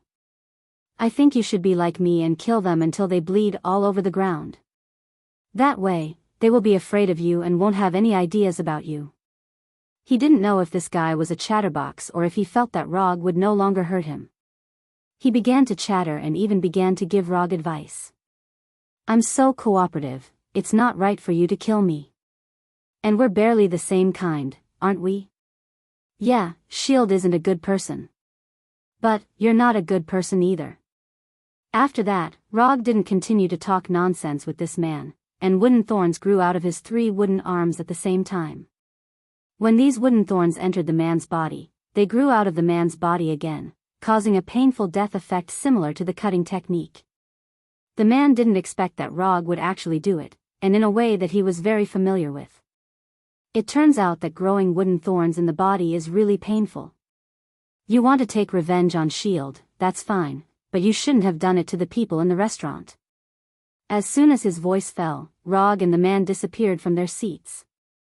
When he left with the flying thunder god, the sound of sirens became clearer and clearer outside the restaurant.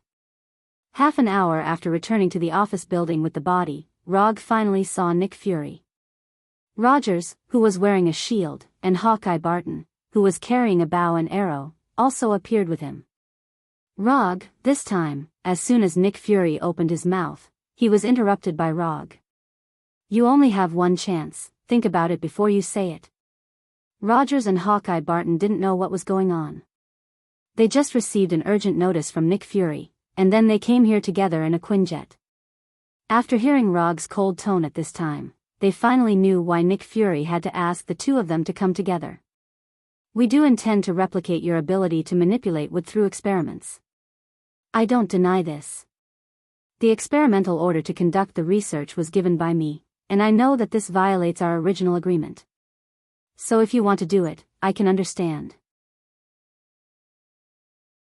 However, I don't think there's anything wrong with my order. We won the Battle of New York, but that was a victory for the Avengers, not for S.H.I.E.L.D. S.H.I.E.L.D. needs power, and only with power can S.H.I.E.L.D. better protect the world. Nick Fury said with a righteous face, and he didn't think there was anything wrong with S.H.I.E.L.D.'s approach. Ha ha ha ha ha, as expected of S.H.I.E.L.D., who is responsible for protecting the world, you are always so righteous. You never feel that there is anything wrong with your approach. You always feel that the world needs your protection to be safe. Who do you think you are? You really think you are the messenger of justice who maintains peace? Rog stood up directly and went straight to Nick Fury.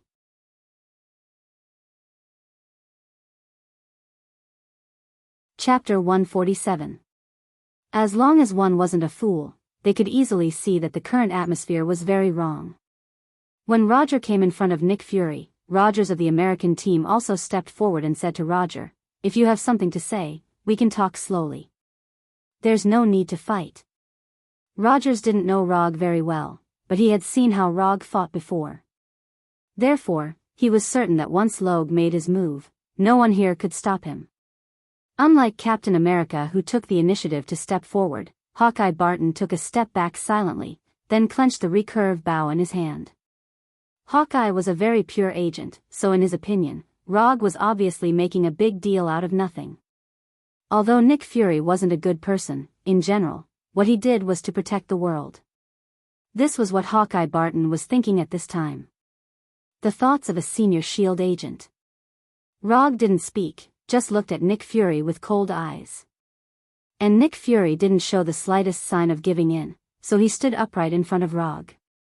"We didn't copy your cells, nor did we make a clone of you. We just used the wood you left behind to develop a new type of medicine. If you feel that our behavior offended you, we can make appropriate compensation." At this moment, Coulson's voice suddenly sounded. Coulson, who had finished dealing with the injury on his arm, walked in. May and Ward were still with him. Behind him was a 20-person S.H.I.E.L.D. Special Forces team. A fully armed S.H.I.E.L.D. Special Forces team. Rog ignored Coulson, and he would never accept S.H.I.E.L.D.'s so-called compensation. If he accepted S.H.I.E.L.D.'s compensation, then S.H.I.E.L.D. would only become more and more excessive in the future. This time, they dared to have ideas about his wood release, then next time, they would dare to have ideas about his chakra. In the end, they would even dare to have ideas about him. Some things, once you give in, can no longer be reversed. In order to prevent this from happening, the best way is to cut off their hands as soon as they have the intention to reach out. If you dare to reach out with your left hand, I'll cut off your left hand. If you dare to reach out with both hands, I'll cut off both. You can't touch what you shouldn't touch. You'd better not have any ideas about what you shouldn't have. Don't you want my power? No problem, I'll satisfy you. Rog finally spoke. His tone was calm, but anyone could tell that he definitely didn't mean to share his power with S.H.I.E.L.D. As soon as Rog finished speaking, Nick Fury's right hand grabbed the pistol at his waist. However, before he could pull the pistol out of the holster, he felt an intense pain that penetrated his heart. Chi chi chi chi, in the blink of an eye, dozens of 10-centimeter-long wooden thorns grew out of his right arm, piercing his skin, destroying his muscles, and breaking the bones in his hand. When Nick Fury's right hand became unrecognizable, people realized that Roger's left hand was pressing down on his shoulder. This is the power you want. As soon as Rog's voice fell, the wooden thorns on Nick Fury's right arm grew crazily again. Bang! The crazily growing wooden thorns instantly broke Nick Fury's entire right arm. Minced meat and bright red blood splattered everywhere. Just as Nick Fury's right arm was completely broken by the wooden thorns, a pale blue light visible to the naked eye emerged in front of Rog, blocking the splashing flesh and blood. Crazy, really crazy. Although everyone knew that this matter would be difficult to resolve. But no one thought that Rog would so decisively destroy Nick Fury's entire right arm. That was Nick Fury, the director of S.H.I.E.L.D., the most powerful secret service organization in the world. Without anyone's order, after discovering that Rog destroyed Nick Fury's right arm in this cruel way, the Special Forces soldiers behind Coulson immediately raised their weapons and pointed their guns at Rog. As long as Nick Fury or Coulson gave the order, they could immediately shoot Rog into a hornet's nest. It has to be said that these Special Forces soldiers had good ideas. But they didn't realize what kind of existence they were facing now. When they raised their weapons, Rog glanced at them casually. Then, these special forces soldiers fell to the ground as if they had lost their souls. Sharingan Genjutsu. A group of ordinary people can't resist the Genjutsu of Sharingan. In just a moment, these special forces soldiers fell into the Genjutsu world constructed by Rog and lost consciousness. From now on, the agreement is invalid. If you want revenge or to regain your face, just come at me, Rog, will take it all. After that, Rog ignored Nick Fury, and even ignored Team America, who was ready for battle, and Hawkeye, who aimed their bows at him, and directly left with the Flying Thunder God. The good relationship with S.H.I.E.L.D., from this moment on, was completely over. But Rog didn't have any regrets. S.H.I.E.L.D. is indeed very strong, and it can even be said that it is the strongest Secret Service organization at present. But so what? If it really comes to the point of no return, he can guarantee that the one who dies must be S.H.I.E.L.D. When it comes to fighting, he is really not afraid of anyone. Although Nick Fury's right arm was destroyed by him, in the next few days, Rog did not suffer any attacks from S.H.I.E.L.D., not even those deliberate difficulties on the surface. Days passed, and everything seemed to have returned to its original state. But a month later, he suddenly received a black business card with an octopus-like logo. He was no stranger to the octopus-like logo on the business card. This is the symbol of Hydra. The business card suddenly appeared in his office, and neither Sky nor Erica knew who sent it. Even the closed-circuit television happened to have some small accidents at that time and did not capture any useful pictures. Boring desire to show off. Rog certainly knows why Hydra's people sent business cards in this way. They just want to tell him that they are strong and can enter and leave his office at will. In this regard, his answer was to throw the business card directly into the trash can. It was up to them whether they wanted to appear or not.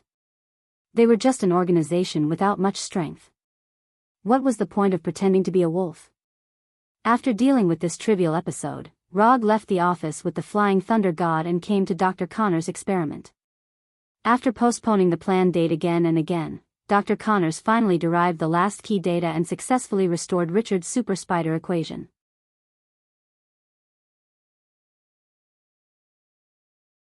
Chapter 148. After transmitting to the laboratory, Rog did not go directly to Dr. Connors, but came to Punisher Frank. Go and prepare a set of professional anti-eavesdropping devices and a new hidden monitoring system. The equipment the company is running now is not good.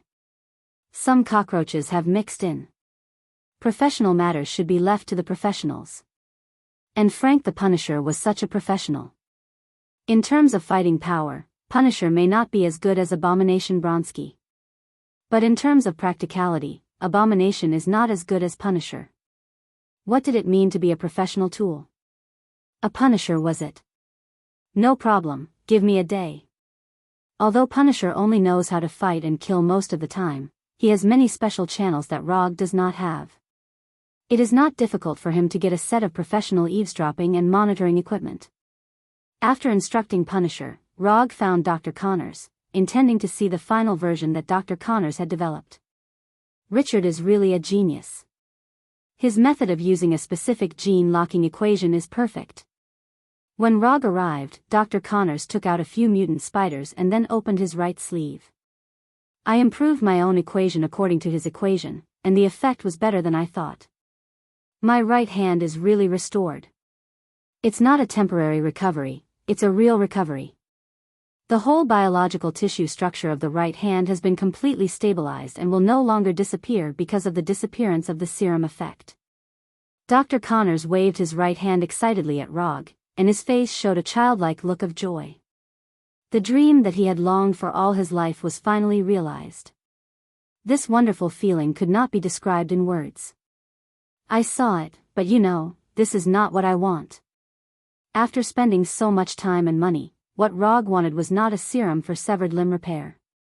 What he wanted was Super Spider Serum, the kind that could turn people into Spider-Man. Of course, I'm ready for what you want, but there's one thing I need to tell you in advance. Because Richard's equation is based on genes, the equation developed now has not been tested on normal human beings. I conducted some animal experiments, and the results were similar to the calculated data. However, humans are different from animals after all. Whether the serum can take effect in the human body or whether there will be any side effects after it takes effect, I'm not sure yet. After saying that, Dr. Connors brought out a transparent box that was 1 meter square. The rat inside is a test subject that has been injected with the super spider serum. Although it can't spit silk like a real spider, its strength, speed, sensitivity, cell vitality, self-healing ability, and a series of other data have undergone a qualitative change. If it was released, it could become the king of rats in New York. No, the king of rats in the entire world. Dr. Connors said excitedly. Looking at the test subject in the transparent box that was so flexible that it didn't look like a lab rat at all, Roger slowly said, I gave you a blood sample last time. Have you figured out the matching equation? The blood sample Rog was talking about was of course not his blood sample, but Gwen's. He had no interest in becoming Spider-Man. And compared with Spider-Man's superpowers, aren't ninjutsu and Kekkei Genkai more delicious? It's done, but it's still the same sentence. This serum is specifically matched with genes, so it hasn't been tested on humans yet. I'm not sure what the final effect will be. Dr. Connors didn't know who the blood sample was, but he knew that it was a woman's blood sample. Under normal circumstances, there was no problem with this serum. After all, Dr. Connors just modified the part of the matched genes inside to another person's.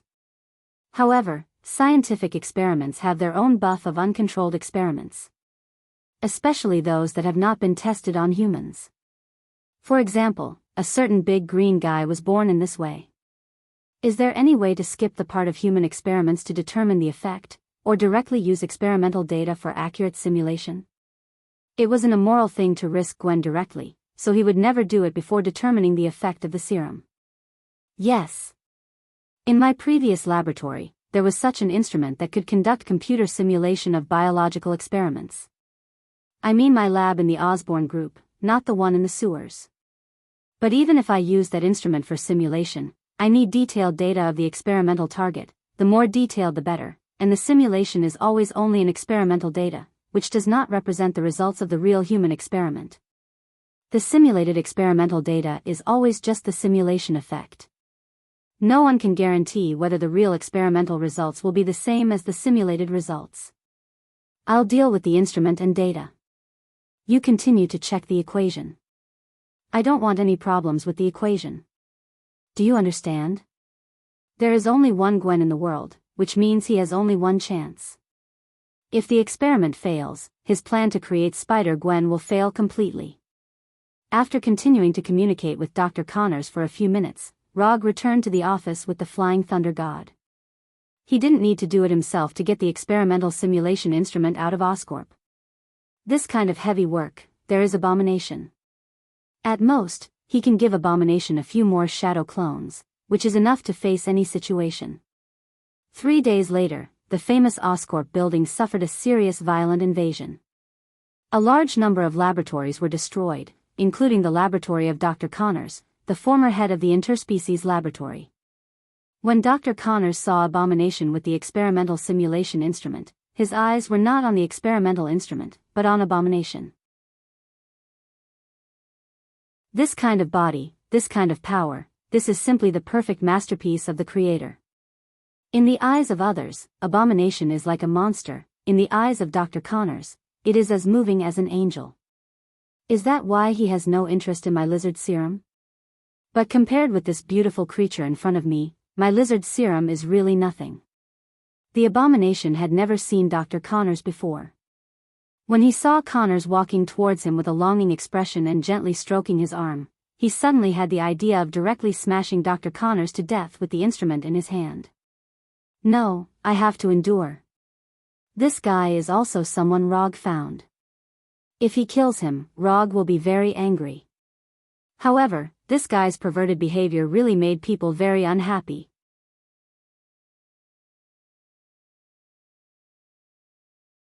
Chapter 149. Abomination's tolerance led to Dr. Connor's insatiable appetite. After stroking Abomination's right arm, Dr. Connors was still not satisfied and set his eyes on Abomination's steel-like abs. "No, I can't stand it. This dead pervert." According to Abomination's previous style, he would give Dr. Connors a hard punch to let him know that there are some things that can't be touched. But after thinking of Rog's would release, Abomination had to forcibly suppress the anger in his heart. When Dr. Connors' right hand was about to touch Abomination's abdominal muscles, Abomination decisively stepped back a few steps and then put the experimental instrument in his hand in front of him. "The handover is complete and he will leave immediately." Without any hesitation, Abomination turned and left. As he strode away, Abomination did not forget to shake his right hand that had been touched by Dr. Connors. Disgusting, extremely disgusting. After watching Abomination leave, Dr. Connors stuck out his tongue and licked his lips like a lizard. Fortunately, Abomination has left at this time. If he saw this scene, even with Rog's suppression, he would not be able to help but beat Dr. Connors. At worst, he would be taught a lesson by Mu Ren afterwards. At this time, Rog didn't know what was happening in the laboratory, because now there is a guy who is S.H.I.E.L.D. on the surface but is actually Hydra coming to his office. Hydra was waiting for Rog to take the initiative to contact them, but they didn't expect that their carefully prepared business cards were thrown directly into the trash can by Rog. After waiting for a few days in vain, they had to change their plan and take the initiative to come. Now sitting in front of Rog is Brock Rum, captain of S.H.I.E.L.D.'s Quick Reaction Special Forces. Of course, compared with this identity on the surface, his other identity is a little more famous. Hydra's Crossbones. "You dare to come to me directly as Hydra, it seems that you are going to end your hibernation." This is not the first time Rog has dealt with Rum. They have met a few years ago. But at that time, Rum was still an ordinary Special Forces member. At that time, Rum's Special Forces received a mission to capture Rog. The result of the mission was obvious. Rum and the others failed and lost nearly half of their men. It was also because of their failure that the Black Widow Natasha decided to take action personally. Nick Fury is already old. He can't see the future of the world, just like he can't see your true personality. Since he dared to use the identity of Hydra to find Rog, Rum Lo is naturally prepared for everything. The worst result is nothing more than him ending his lurking in S.H.I.E.L.D. ahead of time. At this point, even if he ended his concealment early, it was no longer important. What Hydra needed to prepare, they have already prepared 70 to 80% of it. As for the rest, they were just icing on the cake. "Come on, what is the famous Hydra looking for me for? I don't think my small private military company can help Hydra. Hydra does more espionage operations. Even if it is an assassination operation, it is only targeted at some ordinary targets. This kind of task can be easily done by Hydra himself, there is no need to find him. No, you look down on yourself too much. Don't say that you are the masked man, just some of the things in your hands are already valuable. For example, the Abomination Bronsky, the Undead Punisher, and the Iron Man armor with its own energy.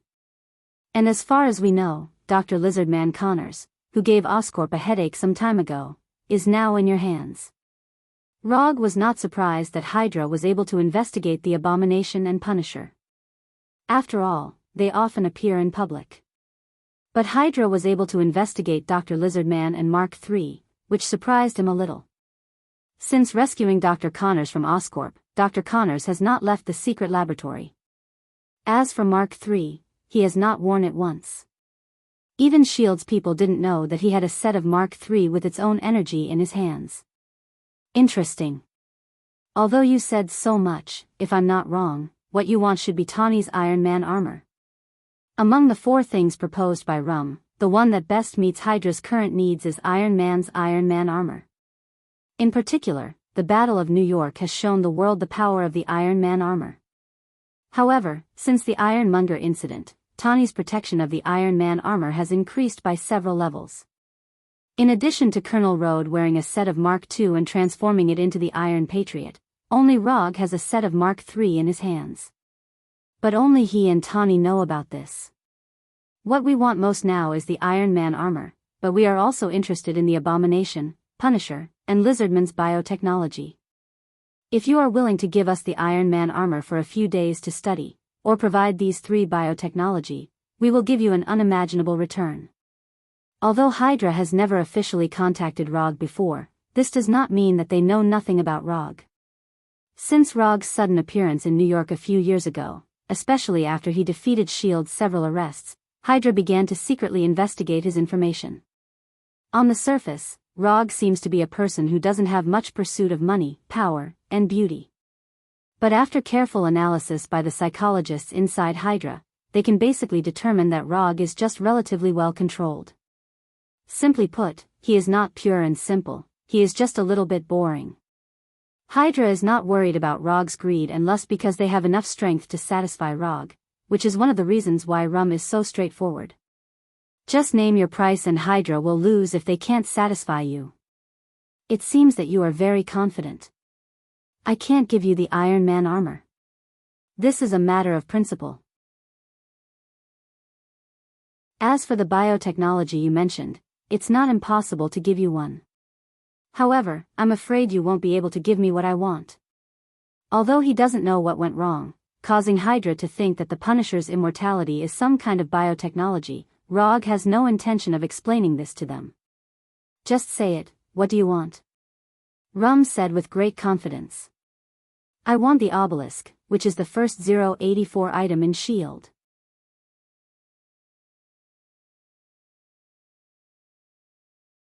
Chapter 150. Obelisk? What is that? As the captain of S.H.I.E.L.D.'s Quick Reaction Special Forces, Rum certainly knows what the code number 084 means. But the problem is that he has never heard of the obelisk at all. Do you just want the obelisk? If it's just an item of 084, then I don't think there's any problem at all. Although he doesn't know what the obelisk is, Rum doesn't think it's a big problem. Isn't it just an item of 084, just give it to him.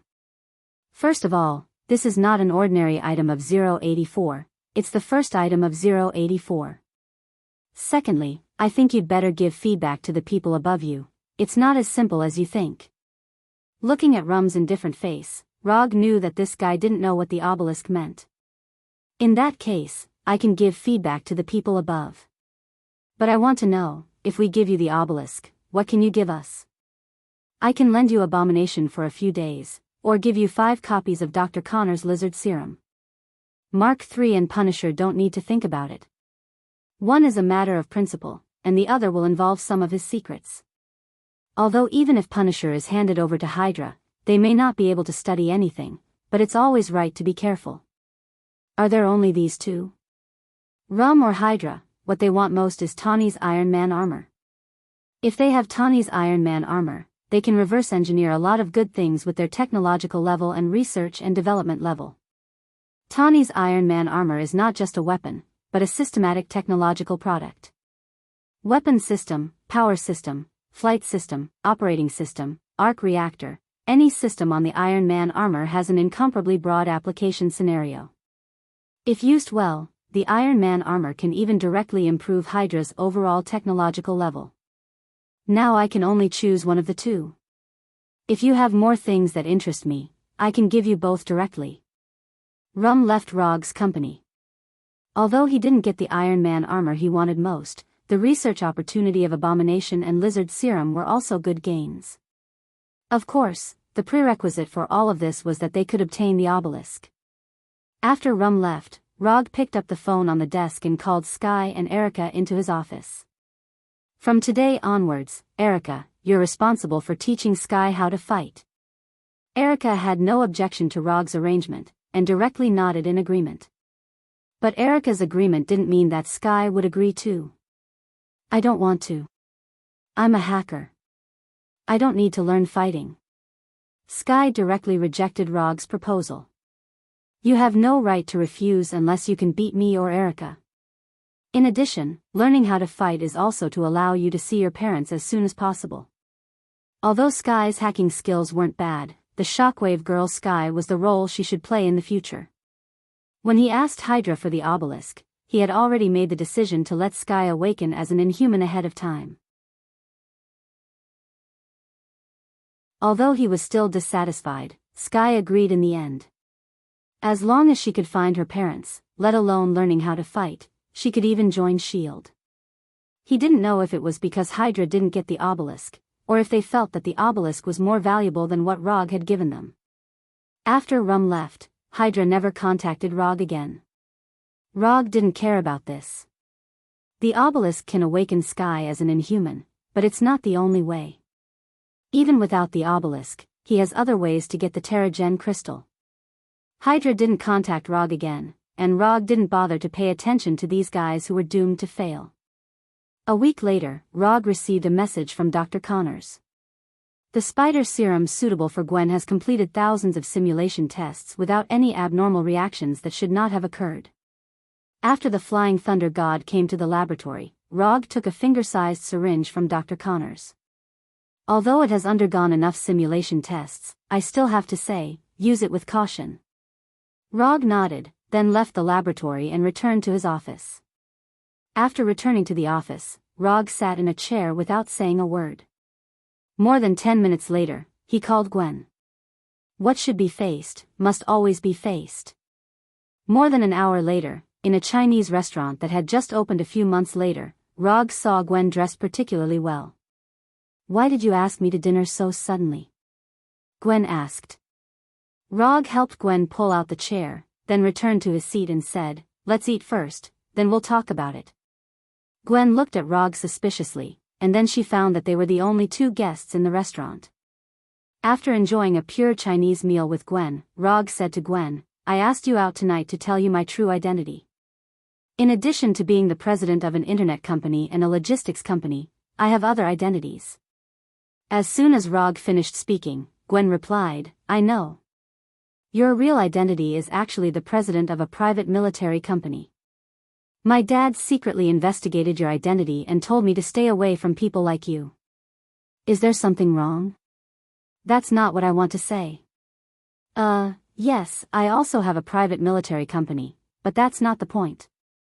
After a pause for a few seconds, Rog continued, do you remember the Avengers I told you about before, Captain America, Iron Man, Masked Man and so on? Remember, you also asked me what I thought of these superheroes. Gwen's tone became a little excited. For girls of her age, superheroes and so on have their own charm aura. I am the Masked Man. Rog said directly. You? Masked Man? If it weren't for the serious expression on Rog's face now, Gwen would definitely think he was joking. Yes, I am the Masked Man. After that, Rog directly used the psychic technique to summon the 3 Tomo mask and thunder round fan. These things should be able to prove my identity more or less. After seeing Rog summon the mask and thunder round fan in a strange way, Gwen was stunned. Although there have been many people imitating the Avengers in the world since they were exposed. More than once, Gavin had seen those imitators with round fans and masks wandering around the streets. But after all, they are just imitators, not the real Masked Man. Rog is the real Masked Man.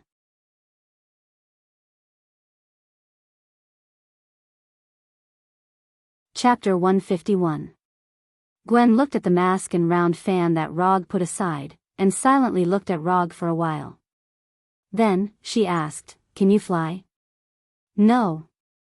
Rog replied directly. But when you fight aliens, you can fly. Gwen pointed to the round fan on the side and continued to ask. It's just the round fan that can fly, I just stepped on it, I can't fly. Although the development of things was somewhat different from what he expected, he still explained patiently. Don't worry, haste makes waste. No, why do I want to eat hot tofu? Then can you fly once for me to see? Gwen seems to be particularly interested in the issue of flying. Here. Although there are only 2 of them in the restaurant, it is obviously not a good place to fly. Go outside. Although Rog doesn't know what Gwen wants to do, he doesn't mind meeting Gwen's small request. Outside the restaurant is a busy street, which is not a suitable place to fly, so Rog took Gwen directly to the rooftop of the restaurant. How do you know you can come up here? Why are there no waiters in the restaurant? After following Rog to the roof, Gwen asked in confusion. I bought this building and the restaurant is mine. I let them get off work early. After that, Rog threw the round fan in his hand out. Under his control, the round fan that was thrown out drew a beautiful arc in the air and then flew back to him. Do you want to experience it? Roger went straight to the top of the circular fan, then turned his head and asked Gwen. Gwen came to the round fan excitedly. Before she could turn around, she was picked up by Rog. If you stand like this, it's easy to fall. After that, Rog directly controlled the round fan to fly out. In order to take care of Gwen's feelings, Rog did not let the round fan show the extreme flying speed, but like a surfboard in the sea, he kept passing from the roofs of the buildings. Although Rog can't swing around the buildings like Spider-Man, he can do a more exciting flying experience. Since the round fan started flying, Gwen involuntarily hugged Rog's neck, nervous like a person who is afraid of heights sitting on the most exciting vertical roller coaster. Do you want to experience something more exciting? After flying for a few minutes between the buildings, Rog asked Gwen. At this time, although Gwen didn't answer Rog, she nodded firmly. Since Gwen wants to play, then play with her once. The round fan began to fly high, and the buildings in New York began to shrink rapidly. At the same time, Roger wrapped himself and Gwen with his chakra coat. To him, this height did not affect him in any way. But Gwen is different, she is just an ordinary person. After flying to a height of thousands of meters, the round fan stopped climbing and suspended in the air. Just as Gwen was about to ask Rog, Rog suddenly jumped forward and left the round fan directly. Under the influence of gravity, Rog and Gwen began to fall rapidly in a free-falling state. Along with them falling together, Gwen screamed at an alarming frequency. Ah! The real extreme bungee jumping only needs to be experienced once and it will be unforgettable. The small New York began to grow rapidly, and the buildings that were originally just a bright spot became clearer and clearer. Looking at the ground getting closer and closer, Gwen's hands also hugged Rog's neck harder. 500 meters, 300 meters, 100 meters, 50 meters, just after Gwen closed her eyes nervously, the strong sense of weightlessness suddenly disappeared. You can open your eyes now. After hearing Rog's voice, Gwen opened her eyes and looked around in confusion. When they were about to fall to the ground, Rog's flying thunder god teleported to the top of a building with a flying Thor technique, safely ending this high-altitude extreme bungee jumping trip. Do you superheroes usually play so crazily? After being put down by Rog, Gwen patted her chest with lingering fear. Bungee jumping is already a thrilling thing, let alone this kind of extreme bungee jumping with no protective measures. It's okay, what we usually do may be a little more thrilling than this. I've just experienced it, and I've played with it, so it's time to get to the point. In fact, I asked you out tonight, in addition to telling you my true identity, there's another thing. After that, Rog took out the syringe that was only the size of a finger. What's inside is a strengthening serum, and it's a strengthening serum specially configured for you. After the injection, you will have strength, speed, and agility beyond ordinary people, and you will have some super perceptive abilities that you can't imagine. Simply put, after the injection, you will also become a superhero. Rog raised the syringe in his hand and said solemnly. After the injection, I can become a superhero? Yes. As soon as Rog finished speaking, Gwen raised her right hand and wanted to take the syringe in his hand. Wait a minute, there are some things I need to tell you in advance. This serum is specially made for you, so it has not been subjected to any human experiments. You have also interned at Oscorp for a while, so you should understand what this means. Moreover, once you become a superhero, it will mean that you will say goodbye to the life of ordinary people. You may think that becoming a superhero is a particularly cool thing now, but the truth may be completely different from what you think. I was going to secretly inject you, but I still think it should be up to you to make this decision. After making sure that Gwen had completely understood, Rog handed her the syringe in his hand that could change Gwen's fate. Why did you make such a strengthening serum for me? Or, why do you want me to be a superhero? After taking the syringe from Rog, Gwen looked up at Rog and asked very seriously. Because I need you. I need a superhero, Gwen. Rog also replied very seriously. You need me? Yes. I need you. After hearing Rog's affirmative answer, a smile appeared on Gwen's face. Then, she directly inserted the syringe into her left arm. I believe you. Rog thought that Gwen would think about it for a while before making a decision, but Gwen gave him a direct answer with practical actions.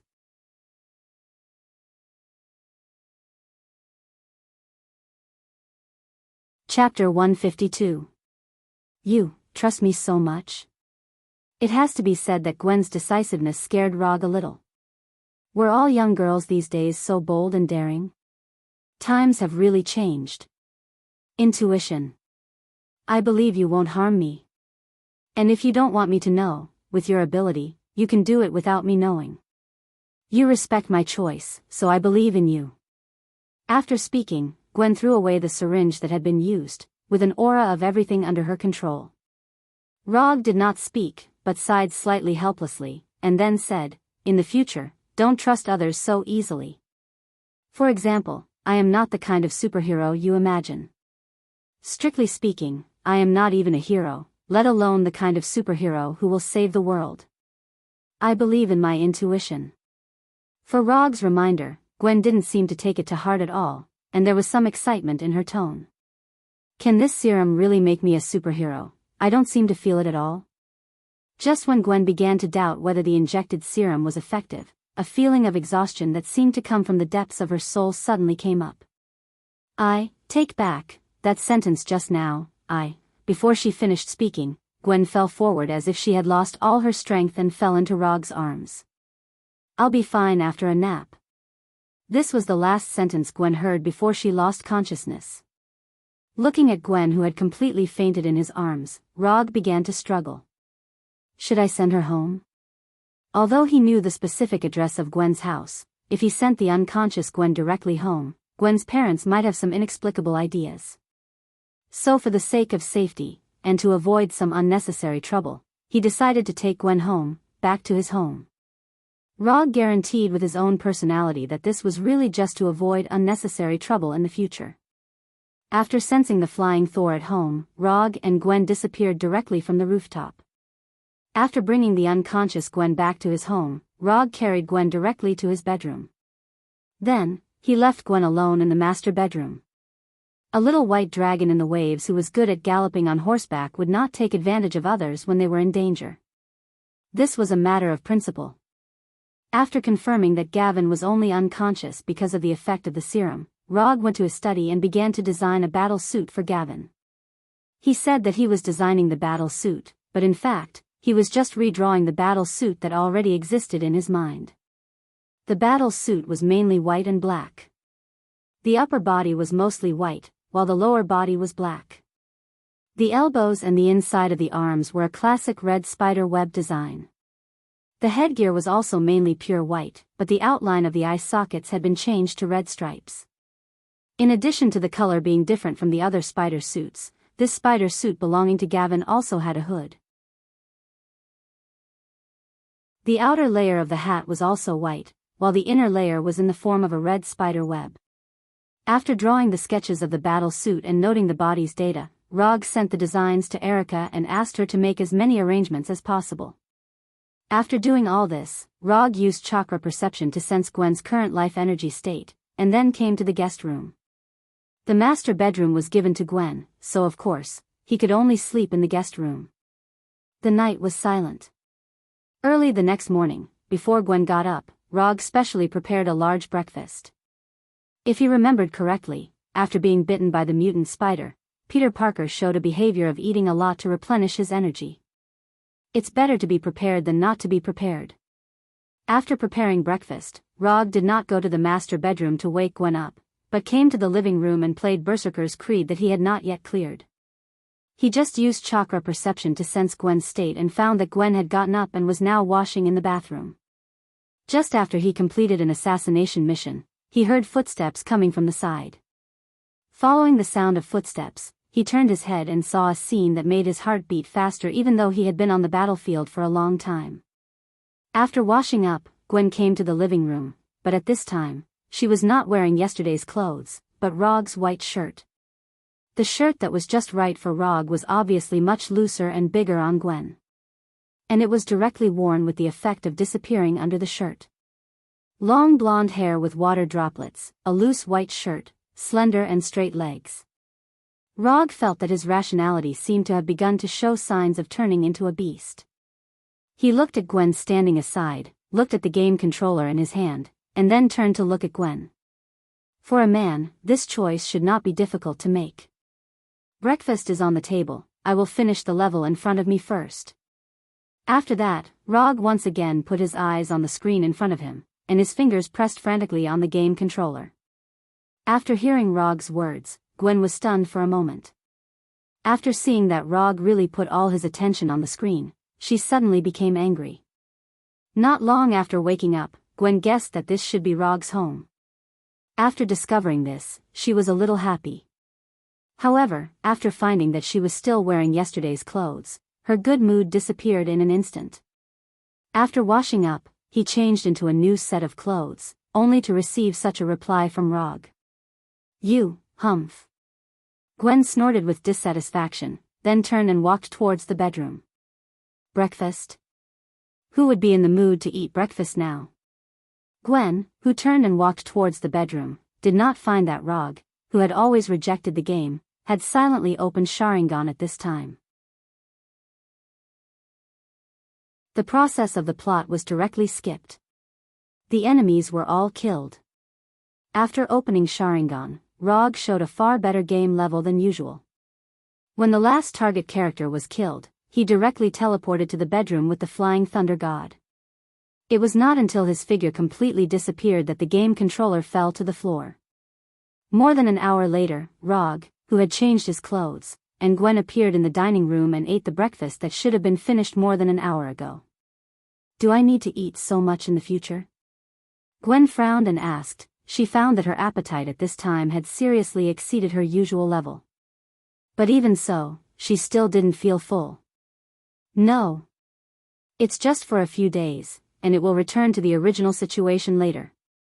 After getting a positive answer from Rog, Gwen slightly put down the fear of becoming fat and enjoyed the breakfast carefully prepared by Rog.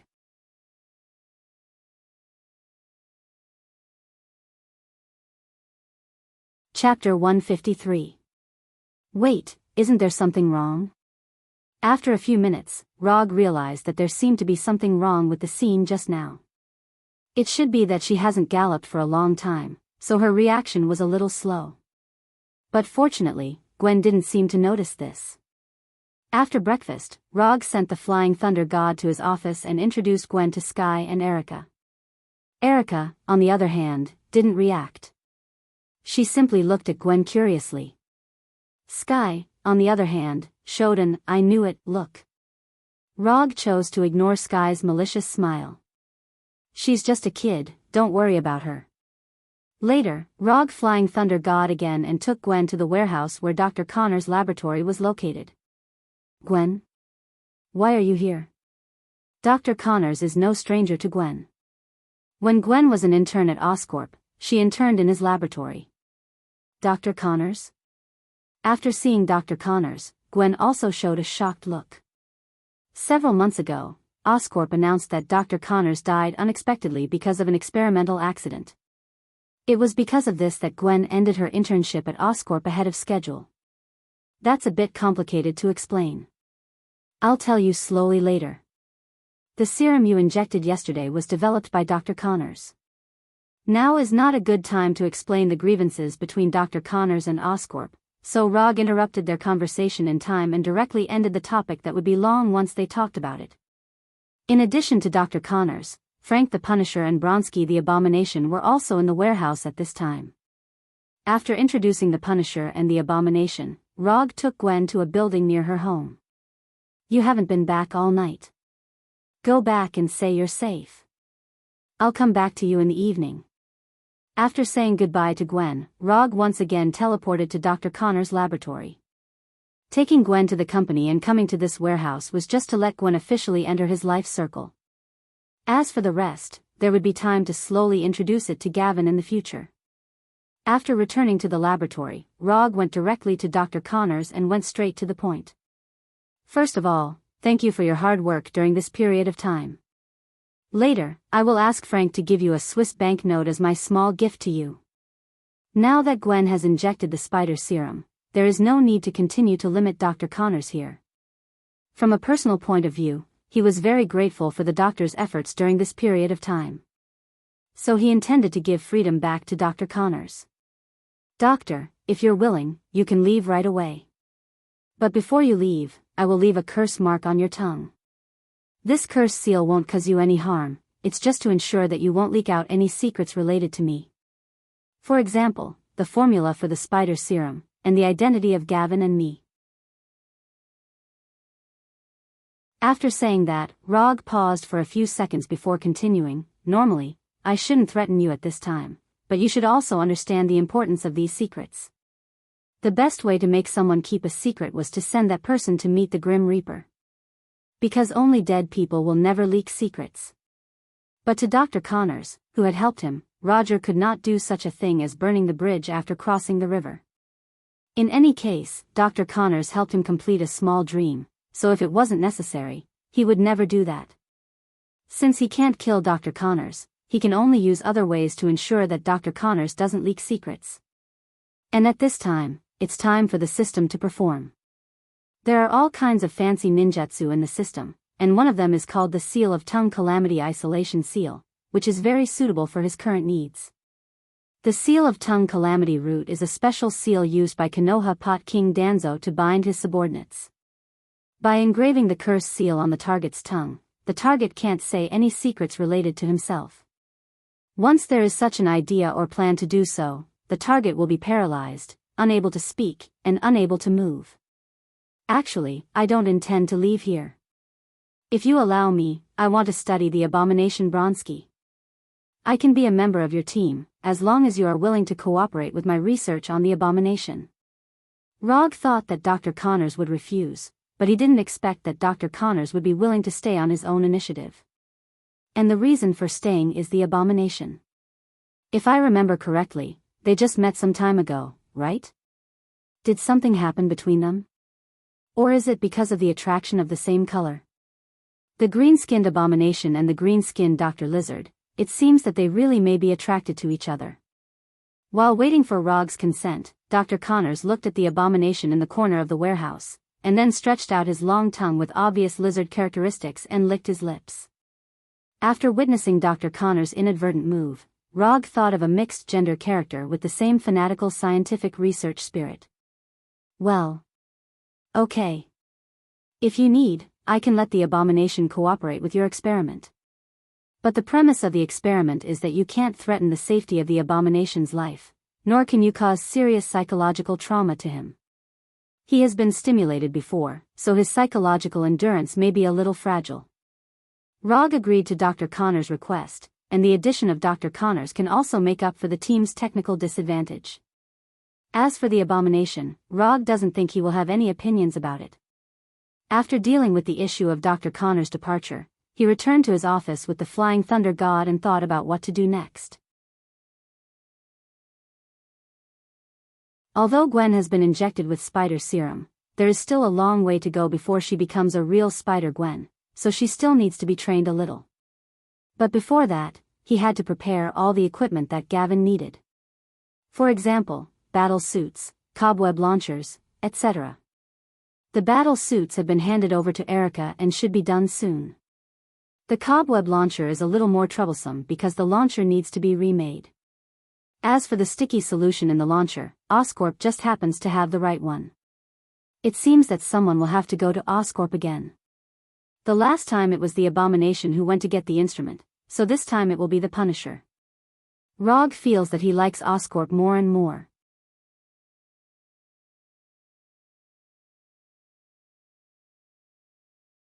Chapter 154.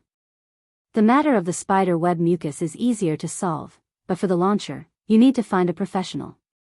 Although Dr. Connors has the title of a doctor, he is only good in the field of biotechnology. Spider web launcher, a typical technological product, is obviously not within his research scope. Fortunately, Rog happens to know a friend who is very good in the field of mechanical technology. If there are difficulties, look for Tawny. As long as it is something related to mechanical technology, looking for Tawny is the right thing to do. After dialing Tawny's phone and explaining the purpose of the call, Tawny simply agreed. For Tawny, the difficulty of creating a spider web launcher is similar to that of a toy in a middle school student's science and technology handicraft class. Although Tawny agreed to Rog's request, he also made a small request to Rog. If there is a chance, he would like to see Gwen. Tawny has known Rog for a long time, but he has never seen Rog so concerned about a girl. The nature of curiosity and gossip is not limited to girls. For Tawny's small request, Rog had no reason to refuse and agreed directly. Anyway, Tawny will see Gwen sooner or later, especially after Gwen really becomes a spider woman. In the afternoon, Erica came to Rog's office with a cardboard box. Inside the cardboard box was the spider suit that Rog specifically asked for last night. This is the only benefit left in the capitalist society. As long as you are willing to spend money, efficiency is not a problem at all. Not to mention just a piece of clothing, even if you want the main battle tank of the UA military, they will get it in the shortest time and then pack it up and send it to your home. The commissions for these days will be postponed for a week. If someone disagrees, cancel his order directly. After a few months of continuous efforts, Konoha Private Military Company has thoroughly established a foothold in this industry and has also made a lot of reputation. With the increase of fame, more and more customers have come to commission. But up until now, only Rog, the Punisher, and the Abomination had carried out the mission. The Punisher will go to Oscorp in the next few days, and the Abomination will cooperate with Dr. Connors to do some experiments. As for Rog himself, he had to complete Gavin's training as soon as possible. Therefore, for the next week, the Wooden Dummy Private Military Company would be in a situation where there would be no combatants. But even so, Rog had no plans to expand the company. What he wants is an elite organization like the Akatsuki, not the existence of a large number of people like the hidden villages. When the night came, Rog and Gavin appeared together in a Western restaurant that had just opened a few months ago, but had already become quite famous. After entering the restaurant, Gavin found that there were no guests here, just like the Chinese restaurant last night. "Is this also your restaurant?" Gavin asked thoughtfully. "Yes. I don't like to eat in restaurants that are too noisy, so I opened my own restaurant." Rog has several restaurants like tonight's Western restaurant, each of which focuses on a different category. For example, tonight's restaurant is dominated by classic French dishes. Is every superhero rich, such as Iron Man Tony Stark? Gavin changed the subject and continued to ask. No. In fact, having no money is a common phenomenon among superheroes. Like Tawny, he is a different kind. That being said, if superheroes want to make money, it's still easy. For example, the hero dolls and figurines that sold like crazy some time ago. Whether it's licensing or endorsement, as long as superheroes want to make money, a lot of companies will contact them in the first place. However, these superheroes don't seem to have a high desire for money. There are very few people like Rog who have always been eager for money. Be a common man, greedy for money, lustful, and righteous. This is the state of life that Rog wants. From the current point of view, he feels that he is doing quite well, at least he has not deviated too far from this life trajectory. When Gavin's delicate face became a little red because of the red wine, Rog ended the good French dinner and took her back to his home. Then, he took Gavin to his custom-made training room. This training room is not big, only 70 or 80 square meters. Although the area is not large, it is still very suitable for initial training.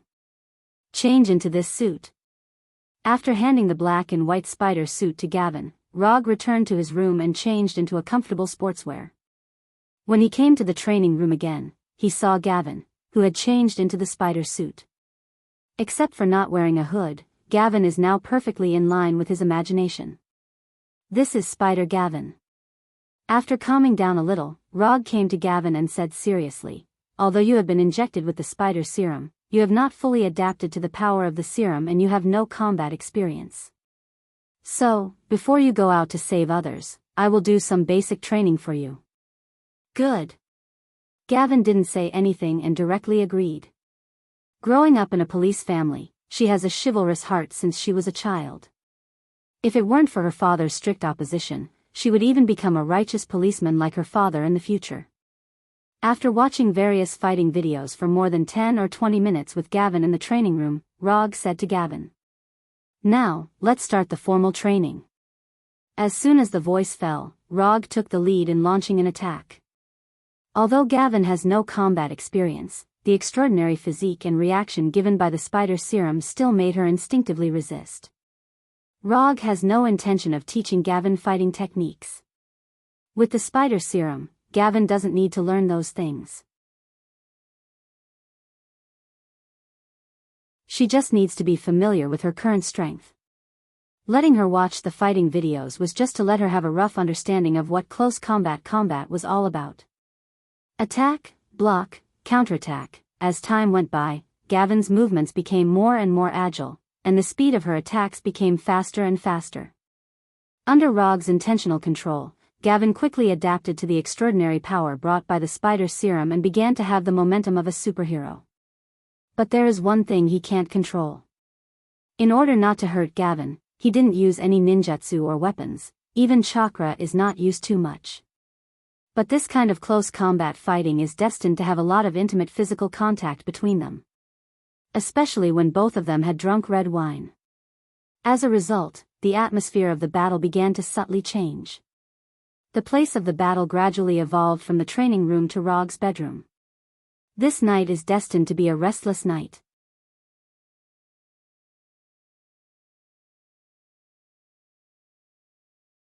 Chapter 155. Happy days always pass very quickly. It has been almost a week since Rog started training Gavin. In this week, Gavin has changed from a person with no combat experience to a person who can fight with Rog. Of course, the premise of all this is that Rog does not use ninjutsu and genjutsu. Anyway, after this week's personal guidance, Gavin has met all the prerequisites to become a superhero. In general, everything is similar to Rog's plan. Except for the cobweb launcher he asked Tawny to make. A week ago, he asked Tawny to make a pair of cobweb launchers suitable for Gavin. And he made some small suggestions about the cobweb launcher. Then, he received a pair of cobweb launchers that seriously exceeded his expectations. The cobweb launcher made by Tawny is bracelet-shaped as a hole, with an interface to change the cobweb mucus at any time, and a variety of cobweb launch modes are set up. Rog only wanted an ordinary, pure cobweb launcher. But Tawny obviously didn't take his suggestion to heart. So he received a cobweb launcher with a variety of cobweb launch modes built in. In addition to the conventional cobweb launch, this pair of cobweb launchers also have rapid fire, electric shock cobweb, bouncing cobweb, separating cobweb, cobweb grenades, and a series of launch modes that he hasn't figured out yet. Regardless of whether these cobweb launch modes are useful or not, it's always right to install them first.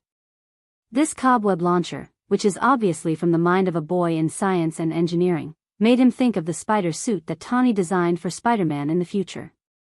The cobweb launcher was built by Tawny, and the cobweb mucus was built by Dr. Connors. To be precise, it should be improved by Dr. Connors on the basis of the viscous solution invented by Oscorp. After testing, the cobweb solution improved by Dr. Connors has a super high tensile resistance, and its load-bearing performance is also very good. Even the existence of Abomination, which is amazing, can swing around the building through the cobweb without worrying about the cobweb breaking. There were still a few hours before night fell, but Gavin was already eager to try. If it weren't for Rog's insistence that she only set off at night, she wouldn't have been able to hold back her excitement and would have started her first righteous patrol. Gavin waited excitedly for the night to come, while Rog browsed the latest news of Oscorp in his study. He didn't know if Oscorp was in a serious state of reverse recently. A few days ago, the Punishers visited Oscorp, and 2 days ago, they experienced a serious violent invasion. And according to Oscorp's announcement, the violent invasion 2 days ago was a premeditated vicious invasion. The violent invaders also stole several combat armor prototypes that Oscorp was developing. However, Oscorp did not release the stolen prototype data, not even the least pictures were released. Since the official debut of Tawny's Iron Man armor, combat armor has become the research and development goal of many large groups.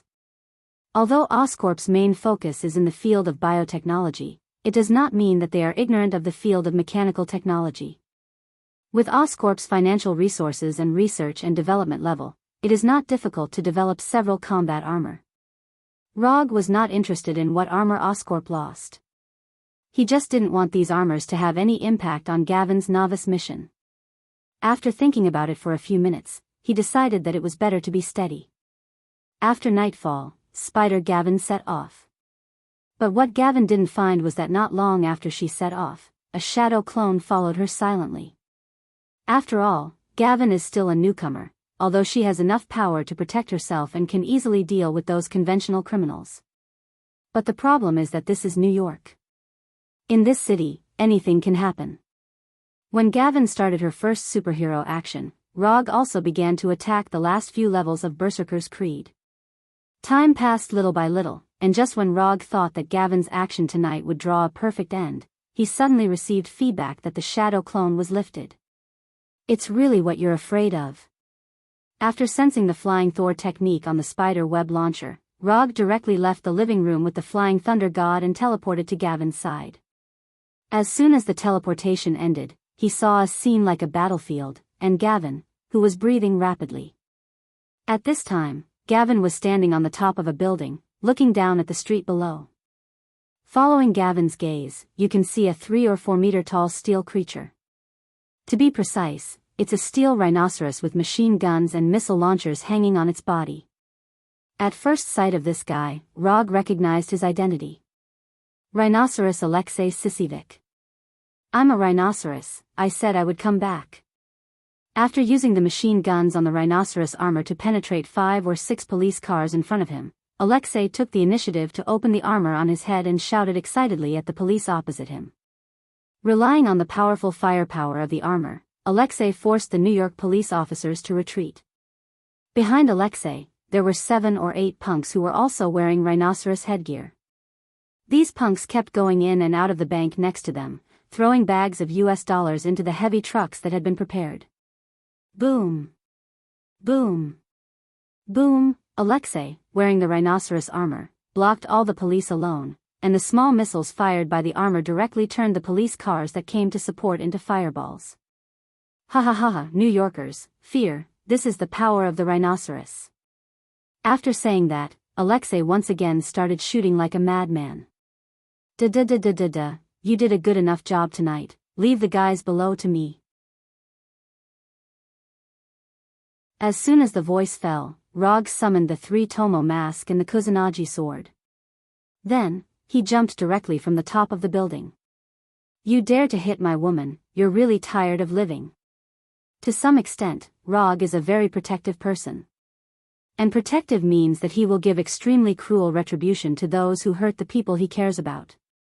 Under the influence of gravity, ROG came in front of Rhinoceros Alexei like a meteorite falling from the sky. Then, under the gaze of everyone around, he directly cut off the right arm of the rhinoceros armor. Lightning released Thousand Birds Blade.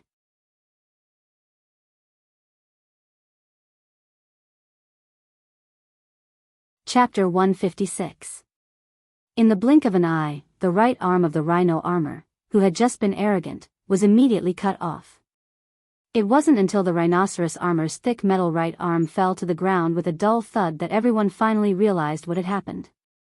A white mask with 3 tomo and a katana wrapped in electric current. He is the masked man. The masked man of the Avengers. Although strictly speaking, ROG is not a member of the Avengers. But in people's hearts, he is a member of the Avengers. Although this misunderstanding has been deeply rooted in people's hearts, ROG and the Avengers have no intention of explaining. Misunderstanding is misunderstanding, anyway, it's not a bad thing. How dare you lay your hands on my woman? ROG is very angry now, very angry. He couldn't bear to hit Gwen too hard during training, but this damned rhinoceros man injured Gwen during her first operation. Although Gwen was not hit by bullets and missiles, he clearly saw the scene of the Rhino Man hitting Gwen through the feedback of the shadow clone. Your woman. Alexei's IQ is not high, otherwise, he would not have taken his men to rob a bank not long after he got the Rhino armor. So he couldn't react for a while. Who was the woman Rog was talking about? Alexei didn't answer Rog, or rather, he couldn't remember who Rog was talking about. Even a few minutes ago, he had just hit Gwen and he didn't think of this. Chi. Alexei stood there in a daze, but Rog didn't intend to be in a daze with him. He raised his katana and cut off the other arm of the Rhino armor. Clang. When the other metal arm was cut off, Alexei finally remembered something. You're talking about that woman, the woman who jumps around like a spider. Alexei said loudly, and then Roger raised his hand and slashed down again. This time, Rog cut the left leg of the Rhino armor. Bang! Without the support of its left leg, the gigantic rhinoceros armor fell backwards without any suspense, coming into close contact with the ground. The Rhino armor developed by Oscorp looked very powerful, but in fact, it was not even comparable to Obadiah's Ironmonger. Not to mention Tawny's Iron Man armor. Although Ironmonger was not very strong, Ironmonger could at least fly, and it used the arc reactor as a power source. From a technical perspective, the Rhino armor is at least several levels behind Tawny's Iron Man armor. The difference was even greater than the difference between an ordinary production car and an F1 racing car. Oh, looks like you've remembered. After saying that, Rog cut off the horn of the steel rhinoceros that was half the height of a man. Alexei tried his best to control the rhinoceros armor, trying to stand up again or use the armor's weapons to repel Rog. However, Rog did not give him the chance to do so. The Kusanagi sword entwined with lightning constantly slashed across the rhinoceros armor, destroying the weapons attached to the rhinoceros armor one by one. Later, under the watchful eyes of the people and the live news camera, Rog stepped onto the rhinoceros armor that was lying on its back. If you just robbed a bank, I would have beaten you up at most and then handed you over to the New York police. But you did something that I can't forgive, so... Before he finished speaking, Rog raised the Kusanagi sword in his hand and then inserted it straight down.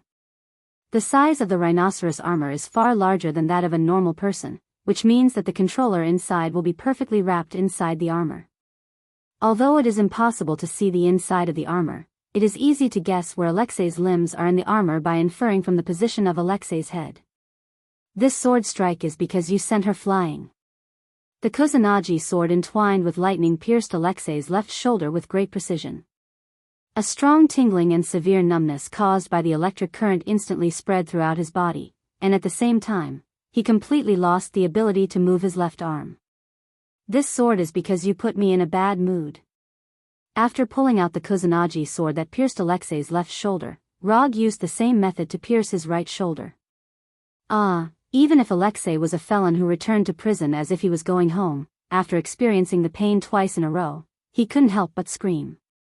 It wasn't until this time that Alexei's companions finally reacted. They took out their weapons and aimed at Rog, who was standing on the rhinoceros armor. For these gangsters who didn't even have a name, Rog didn't even have the interest to kill them. When these gangsters pointed their guns at Rog, they saw a pair of blood-red eyes with 3 tomo. Sharingan Genjutsu.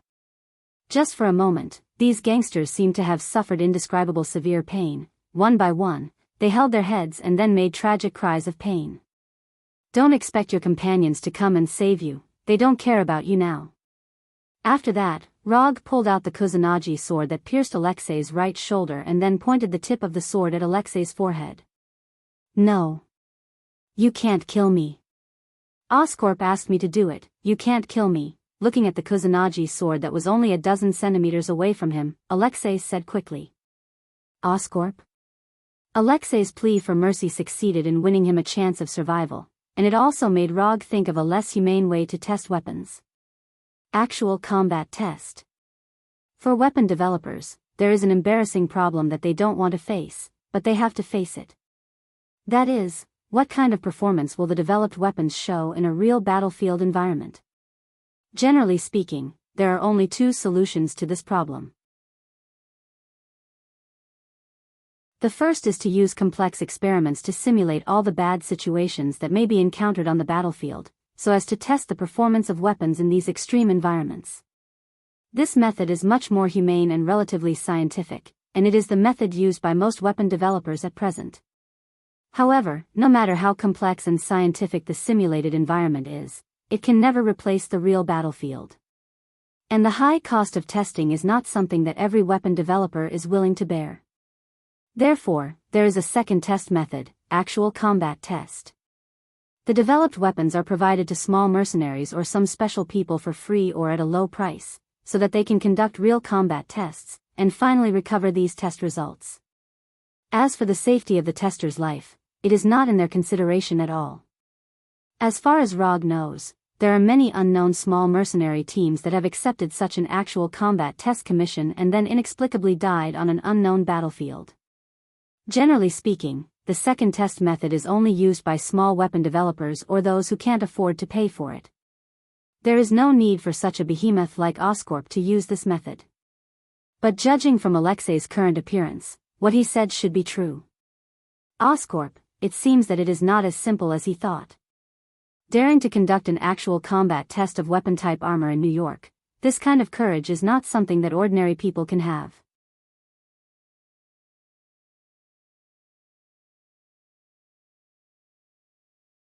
Chapter 157.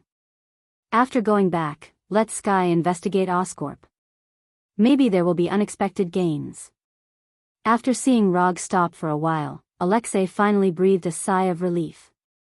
Although he doesn't look very smart, that doesn't mean he's really stupid. At some point, he has a wit that is completely inconsistent with his appearance. Just when everyone thought that ROG was going to hand over Alexei, who had no power to fight back, to the police, the Kusanagi sword in his hand flashed with thunder and lightning again. Let him go? Log had never thought of it that way. Although the information given by Alexei is still valuable, it is far from enough to let him go. And with one less unstable factor like Alexei, New York will be safer. Alexei in the rhino armor watched the Kusanagi sword entwined with lightning again, and then, before he could say anything, the Kusanagi sword pierced his head. When Alexei said Oscorp, he was destined to say goodbye to his life. The only difference was who did it. After solving Alexei's episode, ROG went directly back to the top of the building with the Flying Thunder God, and then returned home with Gwen. You did a good job tonight, but you're a little inexperienced. It's not your fault that the Rhino Man caused collateral damage.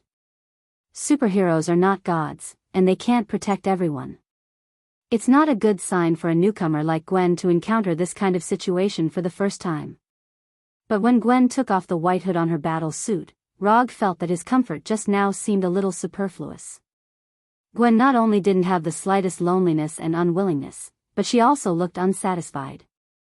I'm fine, don't forget, I grew up in a police family. Gwen replied with a smile. After seeing Gwen's appearance at this time, ROG finally felt relieved. He was afraid that Gwen, after having the power beyond ordinary people, would not intuitively regard saving others and the world as her obligation, and eventually become the so-called savior with the mentality of everything I do is for the whole world. That's right, he was referring to S-H-I-E-L-D, represented by Motherf * Kerfocker. You want to save the world, but have you asked for the world's opinion? Maybe the world doesn't even want you to save it. How do you know what they're thinking isn't, destroy, hurry up? Taking the initiative to help others when they were in need or in danger was a hero. When others didn't need it at all, forcefully helping others for their own good or self-righteously, that wasn't called a hero. That was called shameless. When Gavin took off his battle suit and returned to his room to rest, ROG came to the company with the Flying Thunder God and went directly to Sky's office. Although it was already late at night, for a hacker girl like Sky who liked to stay up late at night was the time when they were the most active. The lights in Sky's office were off, and the screen was the only source of light in the room. Through the screen, he could see Sky's little head. She didn't know if it was because Sky was too engrossed or because ROG's footsteps were too soft. When ROG came to Sky's side, Sky didn't even notice his arrival. ROG thought that Sky was invading some secret department again, but after seeing the page displayed on the screen, he couldn't help but frown. Sky was now logged into an anonymous communication and posting website. The name of the website was simple and crude. Who is the masked man? Since the Avengers officially appeared, guessing the true identity of the masked man has become a new way for people to pass the time. Rog had heard of the website, Who is the Masked Man, before. Among the many websites that used his identity as a gimmick, this website was worthy of being the first and the only one that had been interviewed by Fox News Channel. It had the most registered users, the most posts, and the most bizarre users: a disfigured woman, a biohuman secretly studied by the government, a Zatari who abandoned the dark, an alien who didn't want to show his face. Some people even said that he was the reincarnation of President Roosevelt's soul and provided a lot of seemingly reliable evidence. Rog wasn't surprised that Sky would log on to this website. What he didn't expect was that Sky was the administrator of this website. Looking at Sky using the account with the highest administrator authority to reply to all kinds of irresponsible posts and pin the posts that speculated that he was a woman one by one, he knew that this matter wasn't as simple as it seemed. What is this? The head of the anti-fans? My subordinate is the head of my biggest anti-fans. Rog felt like he had seen this situation before. At this time, Sky was still replying to all kinds of speculation posts. The speed of her fingers typing on the keyboard was even faster than Rog's sword dancing. This masked man is really shameless. He actually uses a mask to increase his sense of mystery.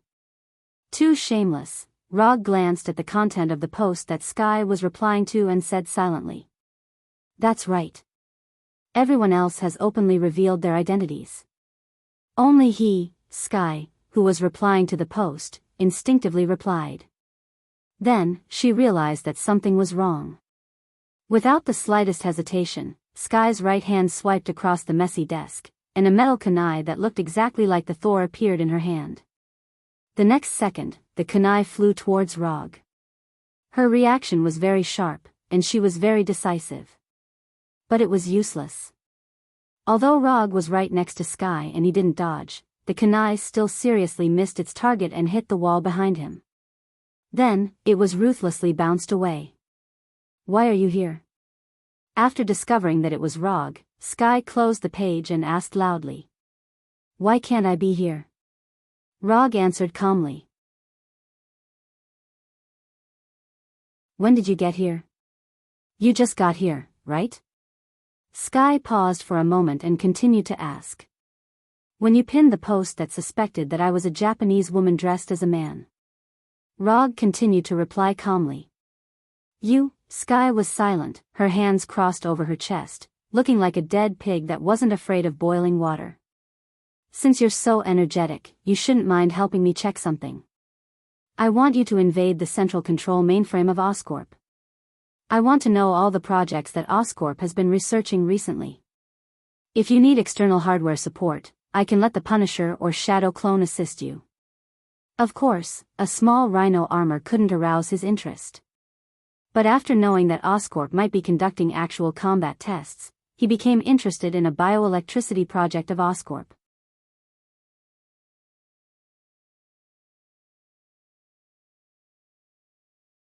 Chapter 158.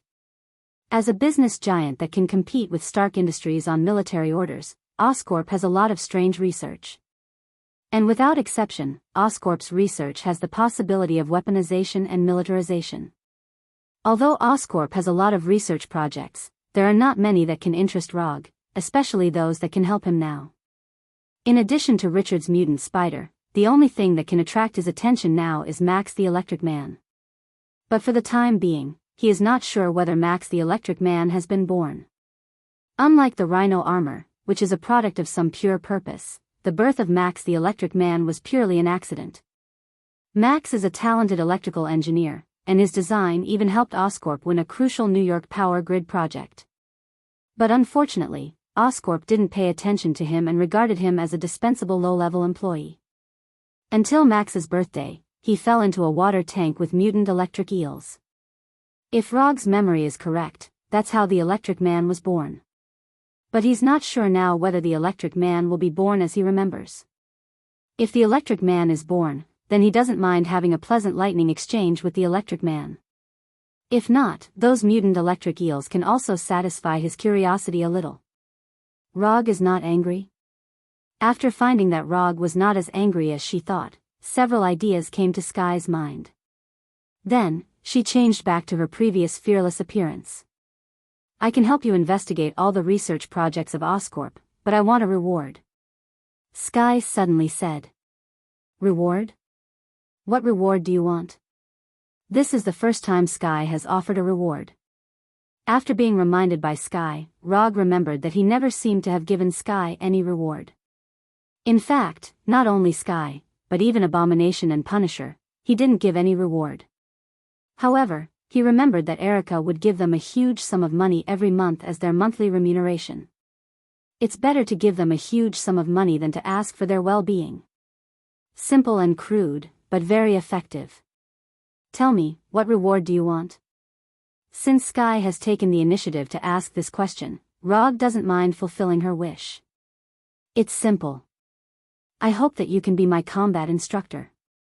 Sky directly stated the reward she wanted, and then she heard Rog's decisive answer. No, I don't have the time. Change it to another one. Rog rejected Sky's request without hesitation. He could tell at a glance what Sky was up to. She felt that Erica's teaching was too strict, so she wanted to replace him as the coach. Then, she could reduce or even end the training through his reluctance to lay his hands on women. Wasn't this little brat underestimating his intelligence? Rog seemed to have overlooked one point. Sky was actually about the same age as Gavin. Excuses, they're all excuses. Even if you don't have the time, don't you still have those shadow clones that can turn into smoke? Sky also decisively rejected Rog's proposal. Forget it. If you can find out the details of all Oscorp's research projects, I can let the shadow clone train you for a month. Looking at Sky's determined look, Rog chose to take a step back. It was better for the shadow clone to train Sky than for him to train her himself. After reaching a strange deal with Sky, Rog left the company and returned home. Before going to bed, he took the time to complete the last few levels of Berserker's Creed before returning to his bedroom. Berserker's Creed was cleared. What should he play next? Watchcat? Rainbow Six? Or Mysterious Sky Territory? Time flew by, and more than half a month passed unknowingly. Since encountering the unstable factor of the rhinoceros in the first operation, Gavin's following actions have been incredibly smooth. After half a month of continuous action, Gavin also successfully earned her own hero title, Spider-Woman. Just as Rog considered whether to guide public opinion and give Gavin a more pleasant hero name, Gavin herself was very happy to accept the title of Spider-Woman and even accepted an informal interview for it. After a high-level fire rescue. Since Gavin herself had no opinion, Rog was too lazy to make any small moves. And the two titles of the Masked Man and Spider-Woman were a good match. Gavin's side was going well, but Sky's side was in an unimaginable deadlock. More than half a month later, Sky cracked all the databases and firewalls related to Oscorp. Then, she got a lot of useful and useless information and data. It was useful because what she investigated was confidential information about Oscorp. If she was willing to give this information to Oscorp's competitors, Oscorp would not fall to the bottom, but at least it would be badly hurt. But the problem was that this information had no significance to Rog. Through this information, he knew all the projects that Oscorp was now researching. However, he only knew the general idea and name of the project. As for the specific progress and research results of the project, he didn't see a word. Although it was very different from what he imagined, he did find something that interested him. On the feasibility and development of human capacitors, preliminary report on carbon-based bioelectricity, mutant electric eels biological structural reorganization test on humanoid creatures, there were many similar reports, but they all had only one report name and the submitted funding application. Oscorp's practice of guarding specific research reports made Rog think of Dr. Connors. When Dr. Connors was still honestly presiding over the interspecies genetic research project, Oscorp was not so cautious. However, Rog could still understand why Oscorp had become like this. Every now and then, a good company would be violently invaded by some people. And every invasion, something would be lost more or less. As long as Oscorp's management had not lost their minds collectively, they would certainly upgrade the corresponding security level. After more than half a month of trying, it was basically certain that the gentle and kind way could not get the desired information from Oscorp. Therefore, Rog intended to use his best and most skilled way to deal with this matter. Oscorp, you forced me to do this. If you had cooperated a little, I wouldn't have had to use this method.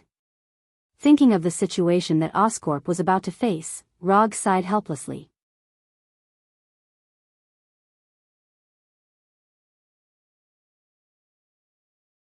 Chapter 159. After nightfall, 50 Loki with antler helmets attacked all of Oscorp's research institutes. Whether it was those that everyone knew on the surface or those that secretly seemed to have nothing to do with Oscorp. Although there was no specific information and progress of those research projects in the intelligence collected by Sky, it was not difficult to infer the location of these research institutes from this information. Especially when these institutes apply for research funds and equipment from Oscorp from time to time. After sending out the 50 shadow clones that turned into Loki, Rog waited in the office. While waiting for the shadow clones' feedback, he was not idle, but opened a game guide and browsed it. After clearing Berserker's Creed, he was thinking about which game to continue to play. After some careful and unreasonable consideration, he chose another game called Miyazaki Old Thief's Malice, Unparalleled Black Souls 3. Cutting the grass, don't be afraid, just do it.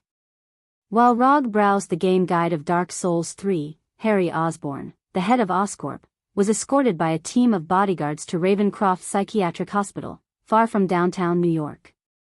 Since half a year ago, Norman Osborn, the founder and chairman of Oscorp, was bedridden because of his family's genetic disease. Harry, who was only 20 years old, was brought back from school by Norman and took over the business empire with a market value of hundreds of billions of dollars. Relying on his own outstanding ability, Harry, who was only 20 years old, not only successfully controlled the company's elders, but also further improved Oscorp's market share. Now, Harry Osborn is known as another young business leader after Tony Stark. The grievances between Stark Industries and Oscorp have once again become the focus of attention.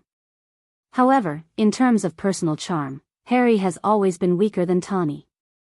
The title of superhero Iron Man gave Tony a huge charm bonus and was the key to Harry's reputation never catching up with Tony. Although he can't become a superhero who saves the world like Tony, Harry doesn't care too much about it.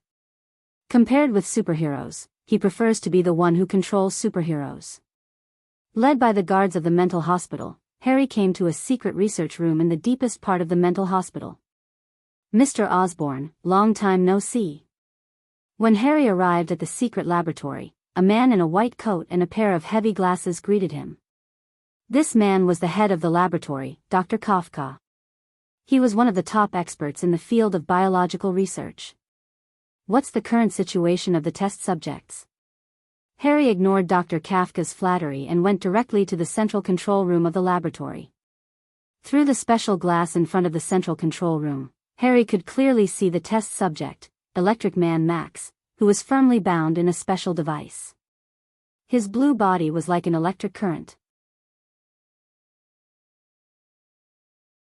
His skin was almost transparent, and the blood vessels in his body were clearly visible. Streaks of electricity continuously flowed within this strange body, emitting a bluish-white light. On Electric Man Max's left temple, there was a small capacitance monitoring device that constantly recorded the intensity of the electric current in Electric Man Max's body. The overall condition of the test subject is stable. With the brainwashing technology provided by Hydra, we have been able to initially control the behavior of the test subject. Using military-grade biological stimulation electrodes and high-strength capacitors produced by the group, we have also completed the development of the test subject's ability. Dr. Kafka confidently reported the current progress. He had enough reason to be proud of being able to study a biological miracle to the current state of initial control. This kind of thing was not something that anyone could do. How is the progress of the replication test subject? When can we start the weaponization test? Harry didn't look back, his eyes still on Electric Man Max. The weaponization test can start at any time. As for the replication test subject, a suitable method has not been found yet. We have simulated the whole process of the mutation of the test subject, but we have never been able to reproduce the life form of the test subject. At this point, Dr. Kafka's tone became slightly weaker. After hearing Dr. Kafka's words, Harry turned his head and glanced at him blankly, then said with a little dissatisfaction, "Solve it as soon as possible." Harry didn't say what would happen if he couldn't solve it, but Dr. Kafka didn't dare to have the slightest carelessness. If he really couldn't solve the problem of replicating the Electric Man, then he wouldn't have to think about it in the future, or even think about any problems. The shorter the sentence, the more serious the situation was. Dr. Kafka hadn't been in contact with Harry for a long time, but he knew very well that this young man was more terrifying than those old foxes who had been in the business world for decades. In the past few months, Harry had sent more than one or two of the group's old men as test subjects. Those old men at the top of the group were self-conscious and didn't put the young Harry in their eyes. As a result, they were sent by Harry to accompany those mutant electric eels.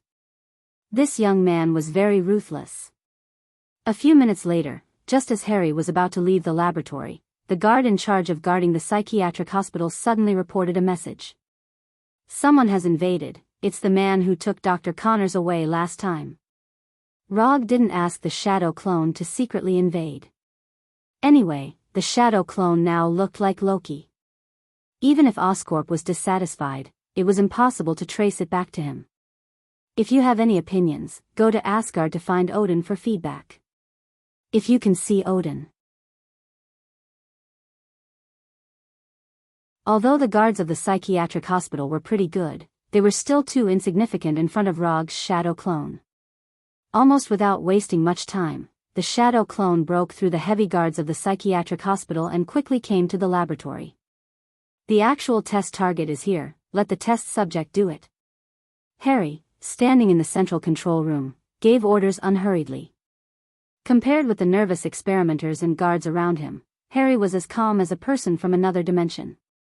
Dr. Kafka wanted to continue to say something, but when he saw the heavily armed guards being hit one by one like puppets, he went directly to a computer and entered a series of instructions. The next second, the special device that bound the Electric Man Max was opened, and the Electric Man wrapped in electric current slowly floated out.